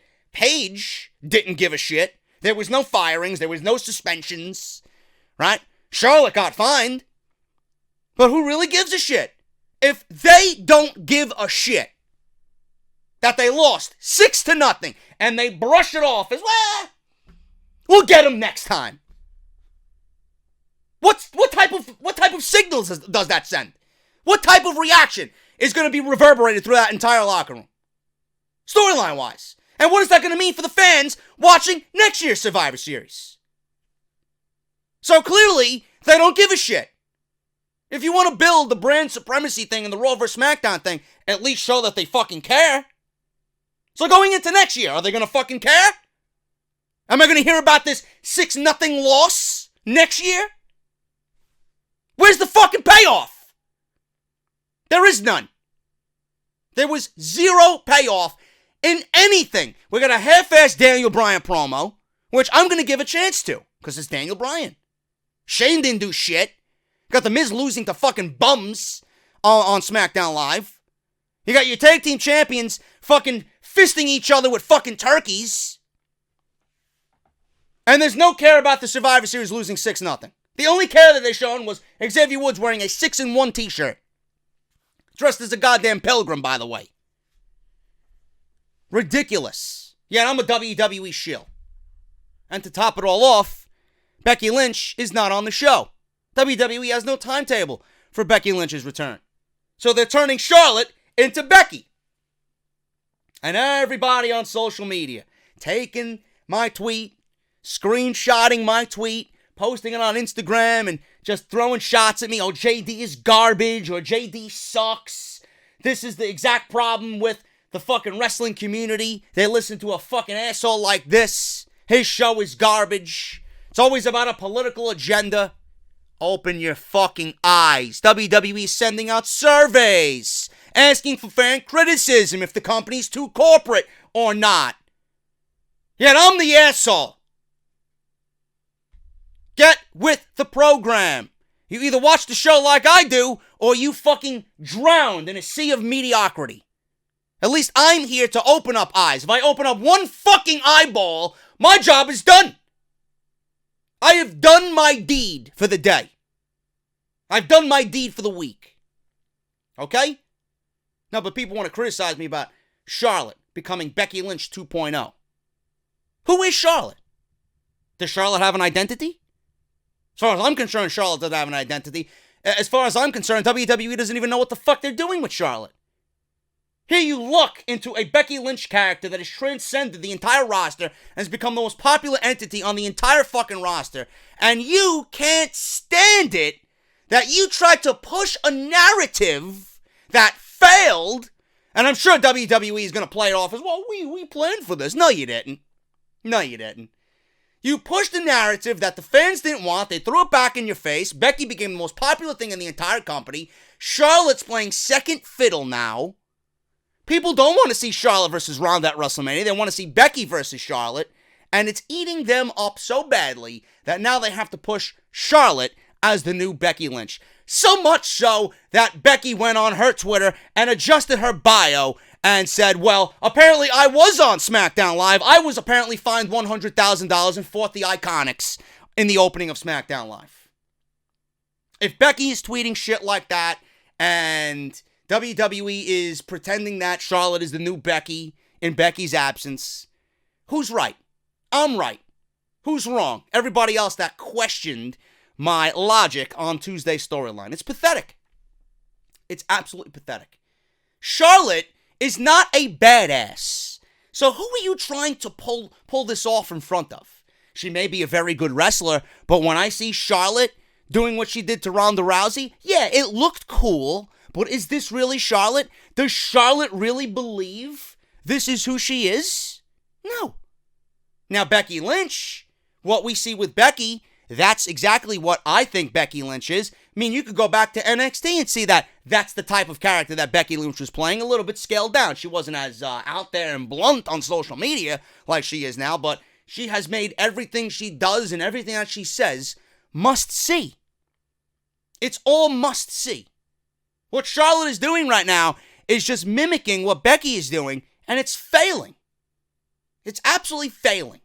And then the excuse that I get is that people are complaining, well, JD apparently doesn't like growth in the women's division. That he has a problem with, two women being at equal level. Charlotte was always above Becky. Charlotte's star hasn't drastically fallen.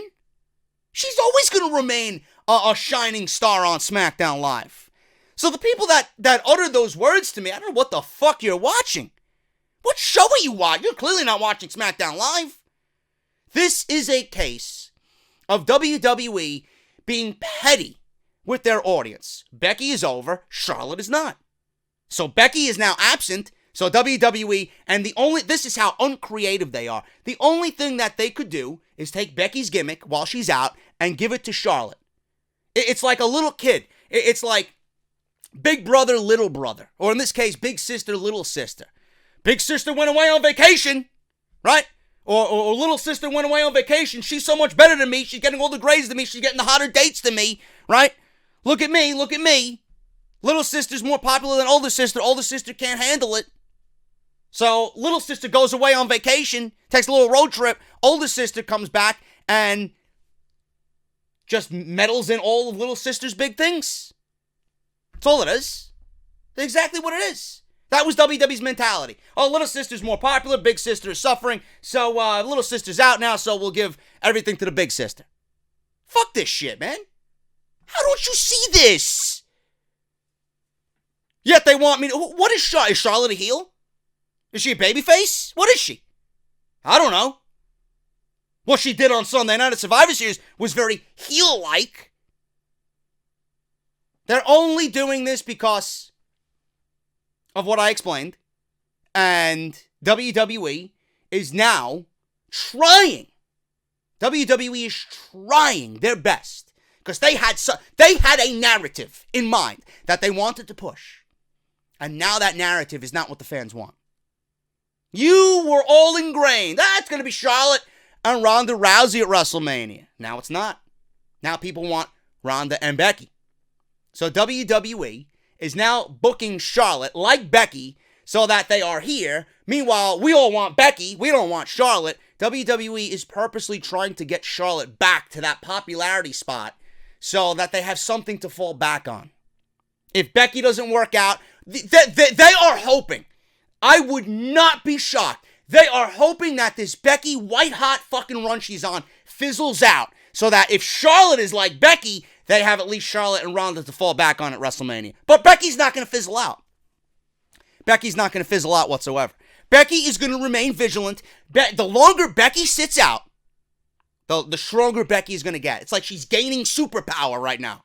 With every tweet, with every fucking remark on social media, Becky is gaining strength day by day. Every day that she's absent, that woman is getting more popular. That's the feeling right now. They go back and forth, her and Ronda. It's getting bigger. It's getting more must-see.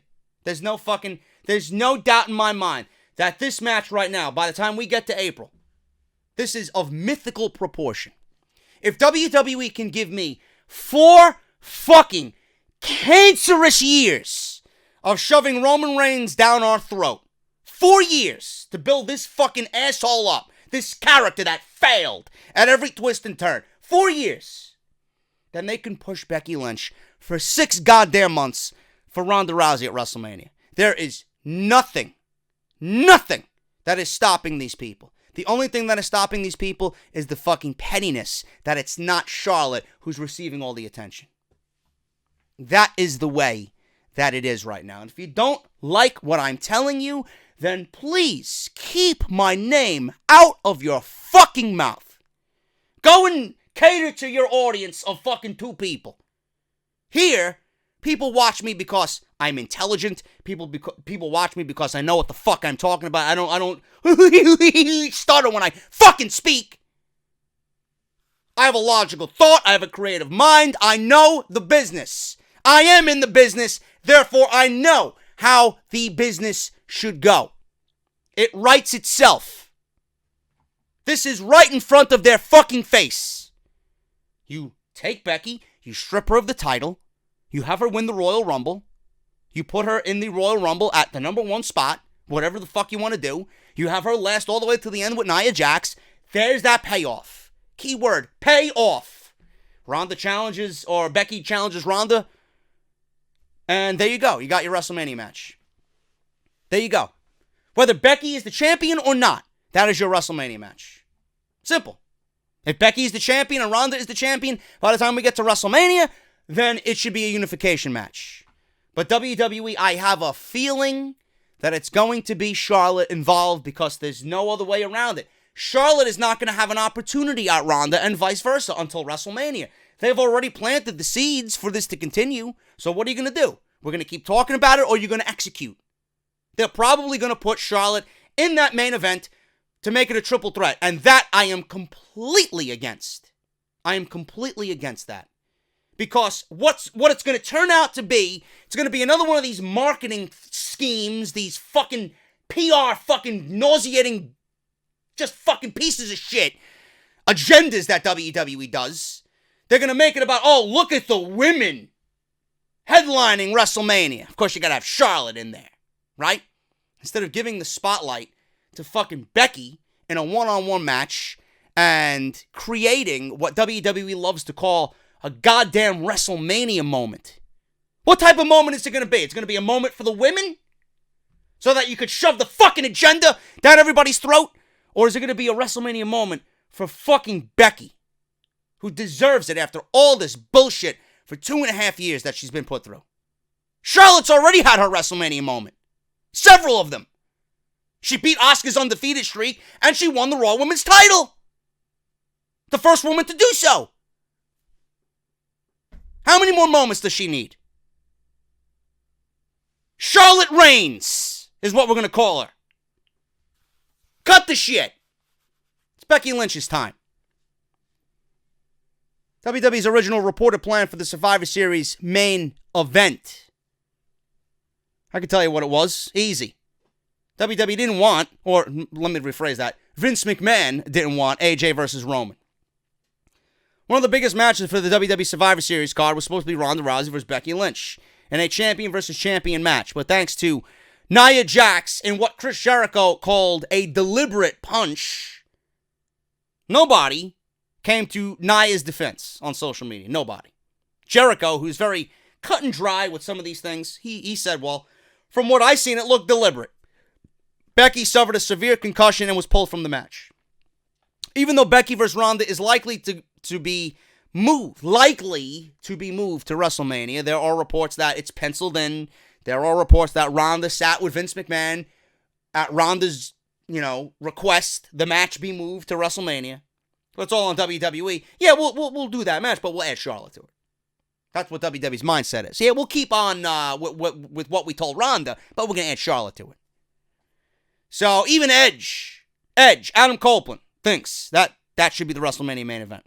The plan, according to a source from multiple sources, that Lynch and Rousey were penciled in to headline Survivor Series anyway. Now, it looks like we could be changing that main event match because of Nia Jax punching Becky possibly right into the main event of WrestleMania. Only time will tell if Ronda Rousey vs. Charlotte will headline the WrestleMania card and where that fits in with Becky. People are... There was some silly rumor going around that Nia versus Becky was planned for WrestleMania. Are you fucking kidding me?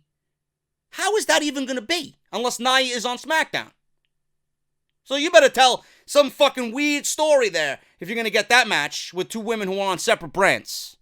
Stick with the fucking program. There's no Nia versus Becky. Nia versus Becky and the payoff is in the Rumble.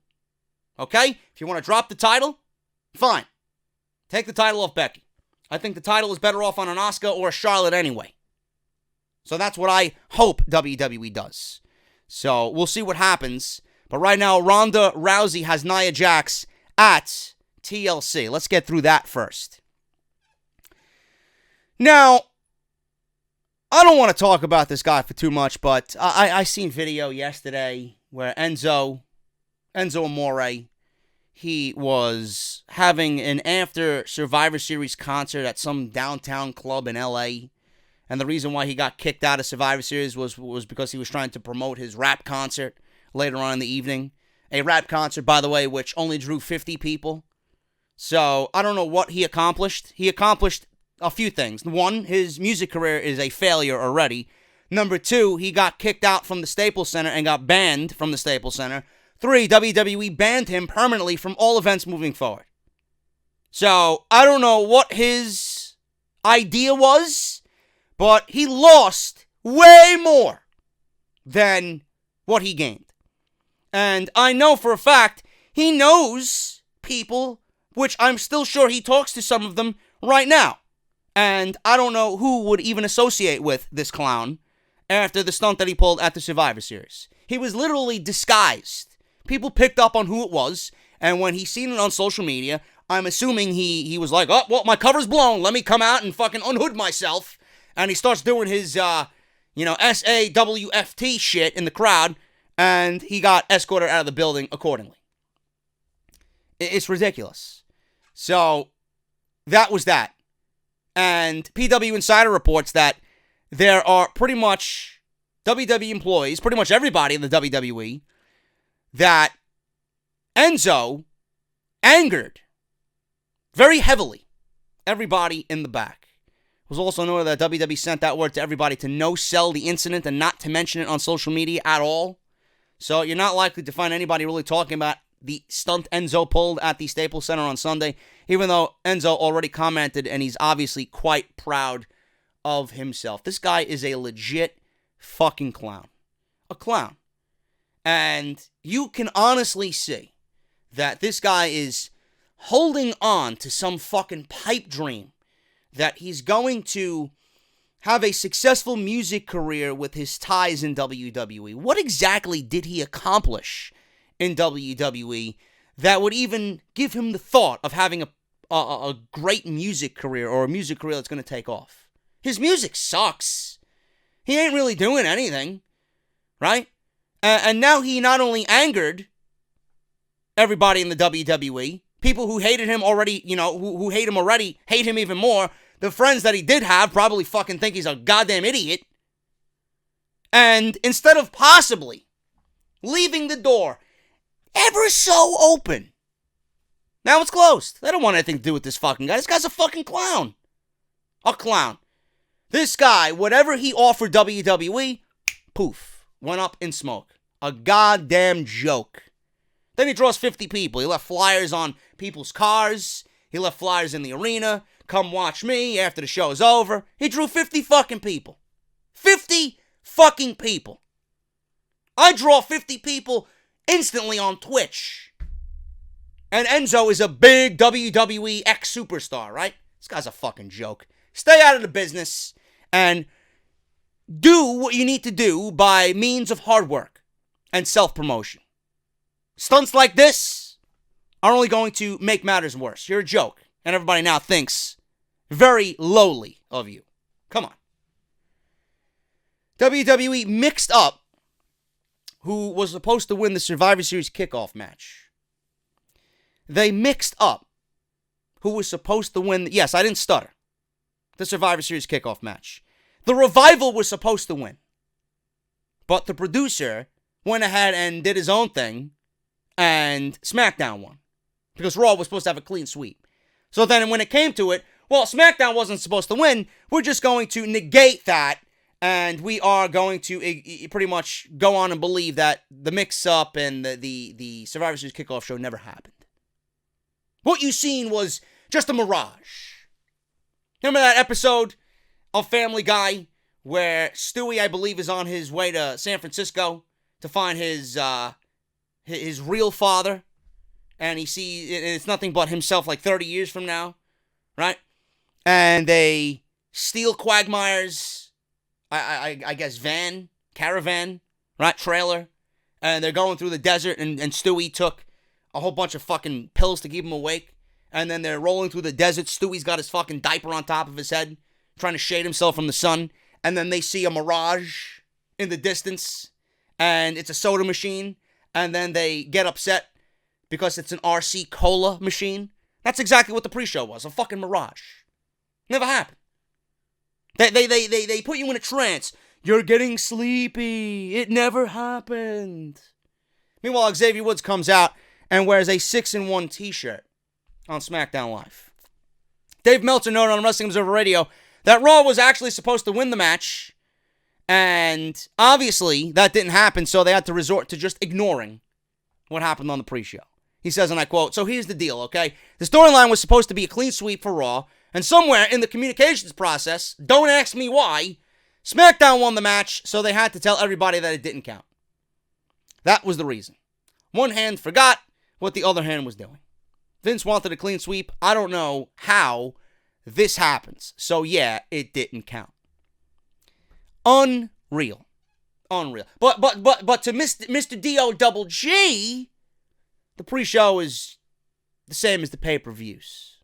Let me hear him utter those words again. The guy will be blasted from every which way on social media. Xavier Woods was not happy about it. He kept on going on social media.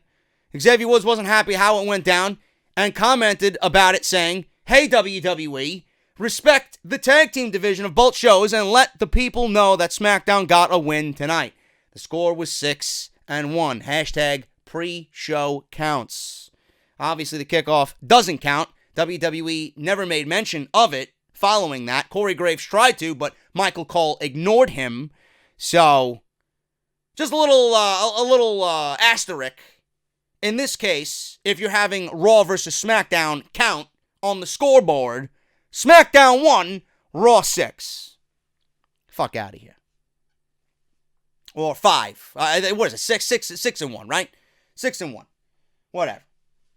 Ridiculous. There's no continuation of anything. Nothing coming out of the Survivor Series continued on SmackDown Live. Nothing. They didn't even give a shit that they were blasted out of the Survivor Series 6-0.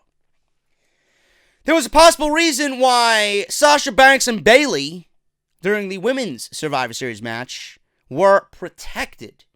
Now, Dave Meltzer noted on Wrestling Observer that WWE might have wanted to keep Jax as a monster heel during the match, but they were also talking about protecting Bayley and Sasha Banks during this match at the same time.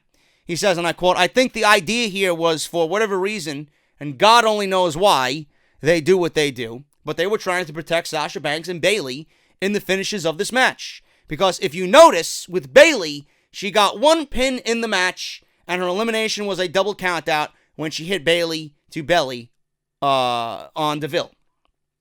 Sasha was up on the top rope, and he says Sasha was on the top rope, but then her own partner, Nia Jax, basically cost her the match.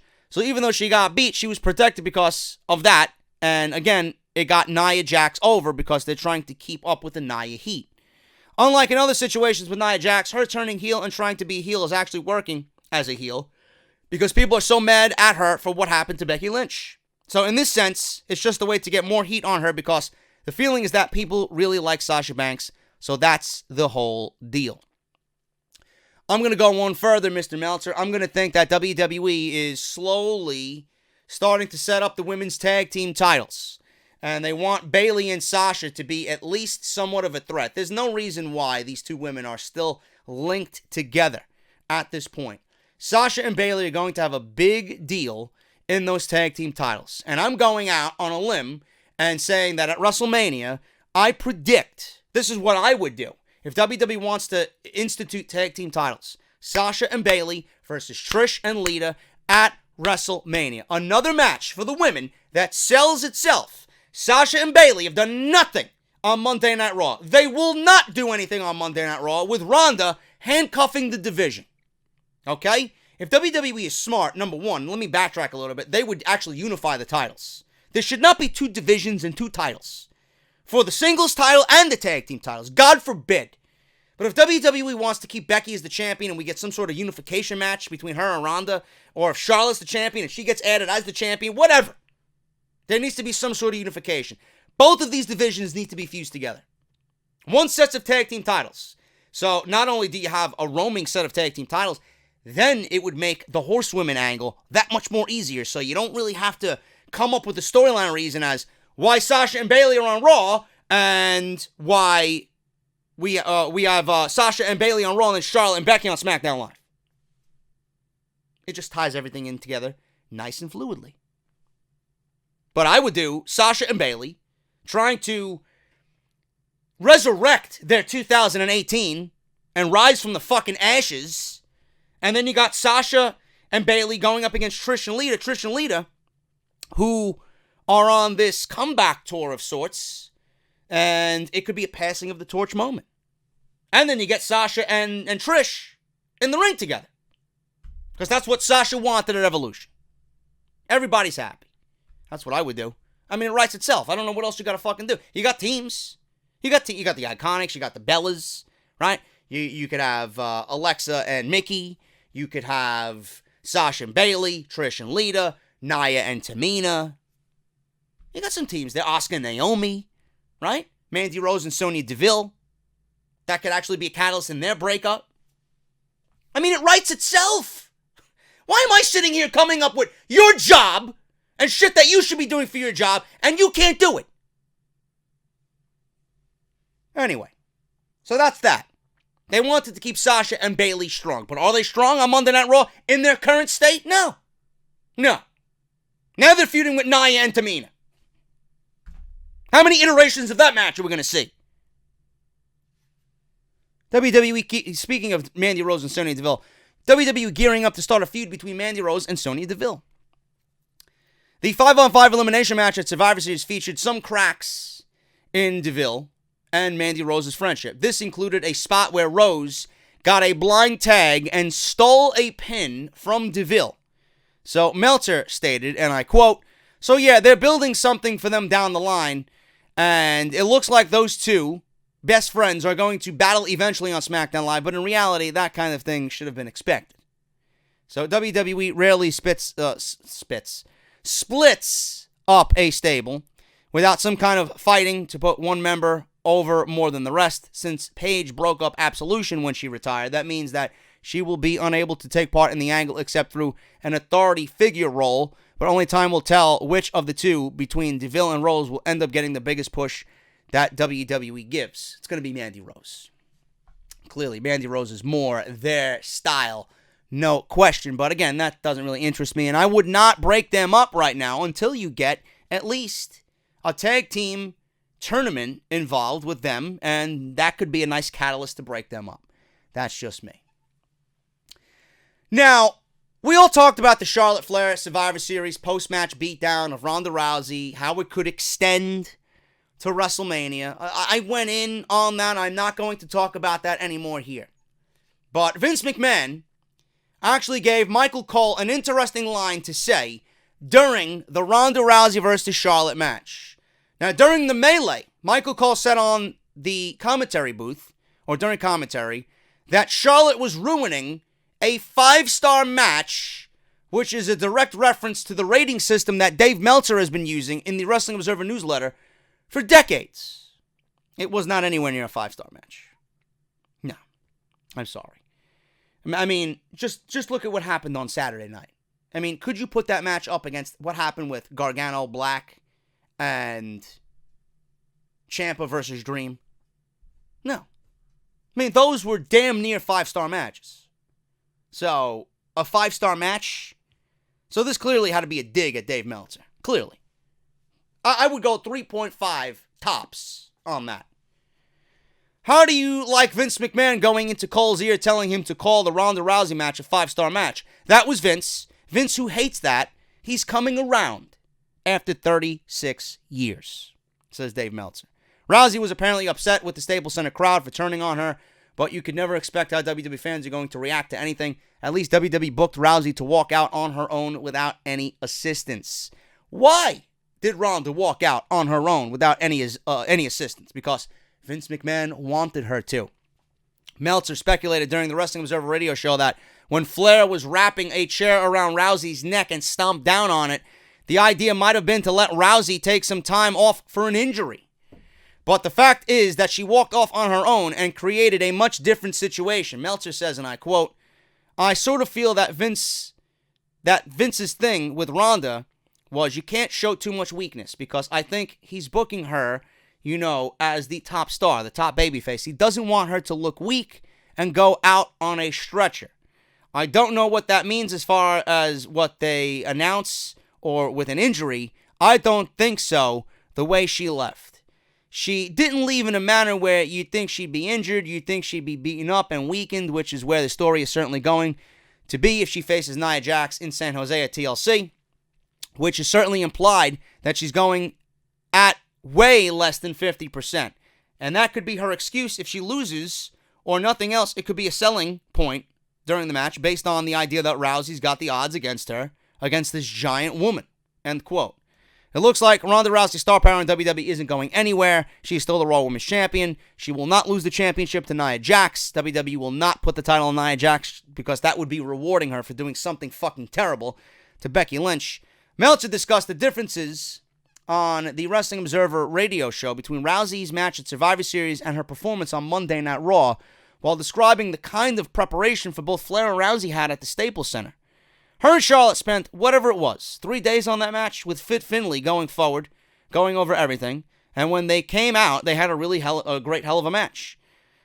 He says Fit Finlay has been working in a backstage capacity for WWE for quite some time, and Hornswoggle's daddy, he helped put the match together with Flair and Rousey at the Survivor Series. So, she didn't look good on Monday Night Raw in her match with Mickie James. I don't know what the reason was for that. I wish WWE would have not had Rousey come out and at least try and sell the fucking injuries to Survivor Series and what Charlotte did to her. But they wanted, I honestly think it was a last-ditch effort for WWE to throw Rousey out there and present her in a way as a fighting champion. Like, she got her ass kicked, she comes out and wants to defend the title again on Monday night, back-to-back nights. Because of the reaction that she got was a very negative one. People were chanting for Charlotte. People were chanting for Becky over Ronda. And Becky wasn't even there. So, I feel like it was a last-ditch effort for WWE to pretty much present Ronda Rousey in a babyface way. Like, listen, I'm a fighting champion. No matter what happened, I could have easily called off, anything here tonight. But I'm not. That's what a fighting champion does. And WWE wanted to do that to pretty much kind of keep the babyface reaction going for Ronda Rousey after the negative reaction she got at Survivor Series. It's a very babyface thing to do. It's an admirable thing to do. But WWE should have no problem booking Ronda Rousey as a babyface with Nia Jax. I mean, it's going to be one of those situations where Ronda's going to be very over because of what Nia did to Becky Lynch. So that's not going to be an issue whatsoever. But the thing is, when we get Becky back involved in this equation, Ronda's not going to be cheered over Becky Lynch. I'm sorry. It's going to be damn near impossible for Becky Lynch to be booed. This is Becky's world. Ronda, as far as everybody else is concerned, is a fucking stranger here. No matter how good she is. No matter who she is. So Becky's going to be the one to have all the attention on her. So what is WWE going to do then? Just let it be. Let it organically and naturally just find its way. Simple. What did Jeff Goldblum say in Jurassic Park? Life, it finds a way, right? Let it find its way. Just leave it. You don't need to push someone a certain way, and another person another way. No, just let it be. Please. Let it be. There were rumors that Charlotte versus Ronda Rousey 2 likely to happen at the Royal Rumble. Now, Dave Meltzer mentioned this on the Wrestling Observer radio show that he was told Nia Jax is next for Rousey. Clearly, TLC. But then the Royal Rumble could very well see another chance for Charlotte to face the baddest bitch, quote unquote, on the planet. He says, and I quote, "So Ronda Rousey and Charlotte. From the way the interview went, it looks like they're probably going to do something at the Royal Rumble as well. It looks like they're going to build to that, and then Becky Lynch, the Becky Lynch match at Mania, maybe. ... maybe. But that's kind of like the deal, I guess. So they could do a 3-way at Mania as well, but basically that's what I was told with Nia Jax, Charlotte, and they still have the other pay-per-views in between for potential matches, so that's kind of the deal there. It sounds like he doesn't know what the fuck he's talking about, to be honest with you. But WWE still has a few months away before they need to get serious about promoting WrestleMania. Therefore, Rousey might not have room to have some matches in the meantime. Only time will tell how WWE books another match that jumps brands like Rousey and Flair. They can't. They can't. WWE has certainly had an opportunity. WWE had an opportunity to do that on SmackDown Live, and they didn't do it. They didn't do it. If they wanted Charlotte and Ronda Rousey, WWE could have had Paige, instead of fining her an imaginary $100,000, WWE could have fired Charlotte Flair. That would have left her open to being taken by Stephanie McMahon, put her on Monday Night Raw. You get your Rousey match there at the Royal Rumble, right? There you go. There you go. You got Rousey and Charlotte at the Royal Rumble. Becky, you could have dropped the title. You could have had the title stripped from Becky. Title's vacant. Have a tournament, include some NXT talent, bring up Shayna Baszler. You have Asuka win the entire fucking tournament, and then you have a main feud on SmackDown Live for the title that Becky Lynch is not a part of anymore because she's going to win the Royal Rumble. Asuka could have been the champion. You could have built her back up. She could have fought a Shayna Baszler. She could have fought a Nikki Cross. Those could have been two feuds right there for Asuka. And building her back up. You want Nikki Cross on the main roster? There you go. I wasn't done seeing Asuka and Nikki Cross. I'd love to see those two women go at it again after the great last woman standing match they had. So, I don't understand why they couldn't at least be creative with it. You know, Charlotte, what she did to their prized possession in Ronda Rousey, and then shoving officials and slamming that's a ground for termination right there, if you ask me. What she did after that match? But WWE has no creativity. But now they want to have a rumor like this going around with Ronda Rousey and Charlotte too at the Royal. How the fuck are you going to do it? How are you going to get Charlotte to fight the Raw Women's Champion? Not going to happen. Unless you come up with a way to get Charlotte off of SmackDown. Because at that point, then you're jeopardizing the brand split. You're making it meaningless. And at that point, there should be no brand split to begin with. So, I don't know what they're doing here. I hope to God that they have some sort of plan. Again, it writes itself. You either strip the title from Becky, you have her win the Royal Rumble. Simple. Her and Nia pay off in the Royal Rumble. Charlotte maybe becomes SmackDown Live Women's Champion in the meantime. And you feud her with somebody on SmackDown. Asuka. Or if you want to do Asuka, you could do Shayna Baszler, call Shayna Baszler. My idea was Shayna Baszler and Charlotte and Ronda and Becky at WrestleMania. At least that way, you're continuing the horsewomen. They have ways to do it. Will they do it? Probably not, because there's not one creative brain cell amongst 30 fucking writers in this company. Charlotte and Ronda Rousey 2 at the Royal Rumble? Not likely. No matter who is reporting it. Not likely. I don't know what they're doing. WWE's goal, with Charlotte being more aggressive. This kind of all ties into the rant that I went on before all this shit. I'm just giving you what's being reported so you could laugh at it. Mike Johnson of PW Insider Elite Audio said that WWE's idea to create a new and meaner Charlotte is coming together right in front of our eyes.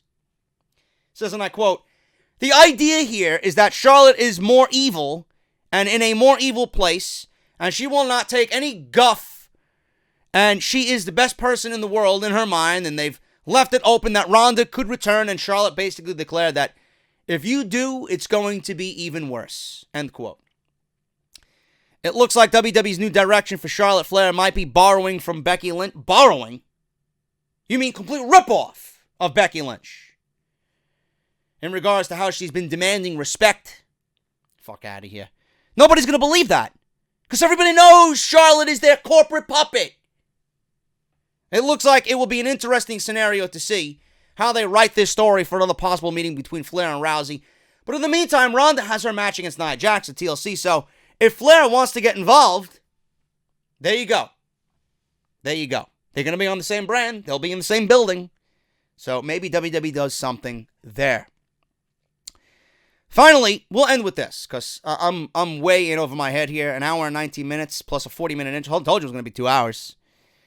WWE announces the location of the 2019 Survivor Series. Chicago, you may be getting me for the second time in 2 years, depending on if anything else happens.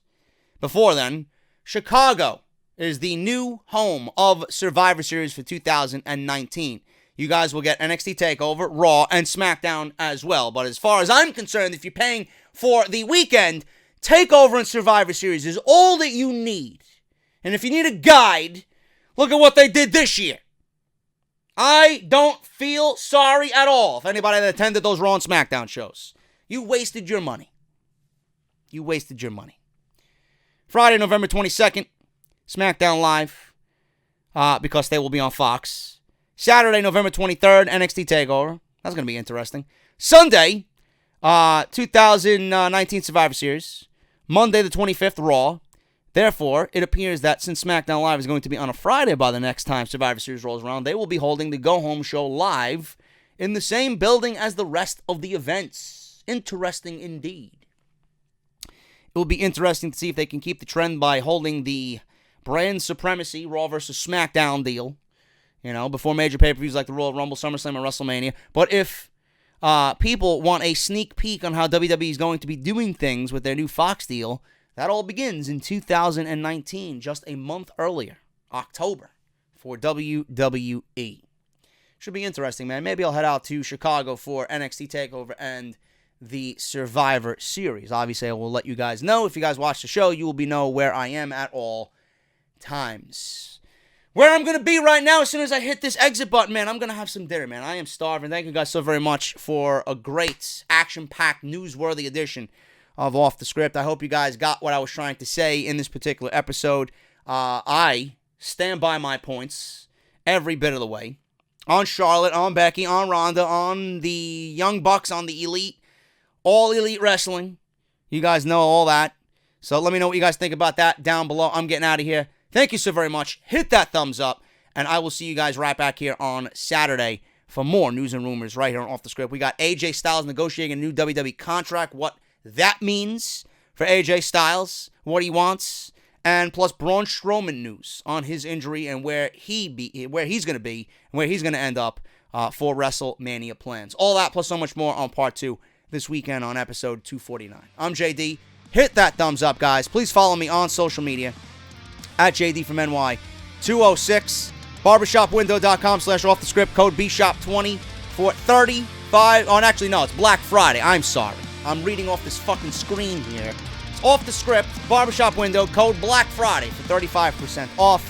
Harry's, you guys know the deal, harrys.com/script, and audibletrial.com/offthescript. Free audiobook, 1 month free of their service. No commitment whatsoever. You guys can cancel within the 30 days of the trial service, man. So that's audibletrial.com/offthescript. And like I said, social media, at JD from NY206 on Twitter, patreon.com/JD from NY206, and the YouTube, man. Hit that subscribe button and give that bell the middle finger. I'm getting out of here. I've been sitting here for way too long, man. Thank you guys so very much, and I'll catch you guys tomorrow on part 2 of episode 249. I'll talk to you later.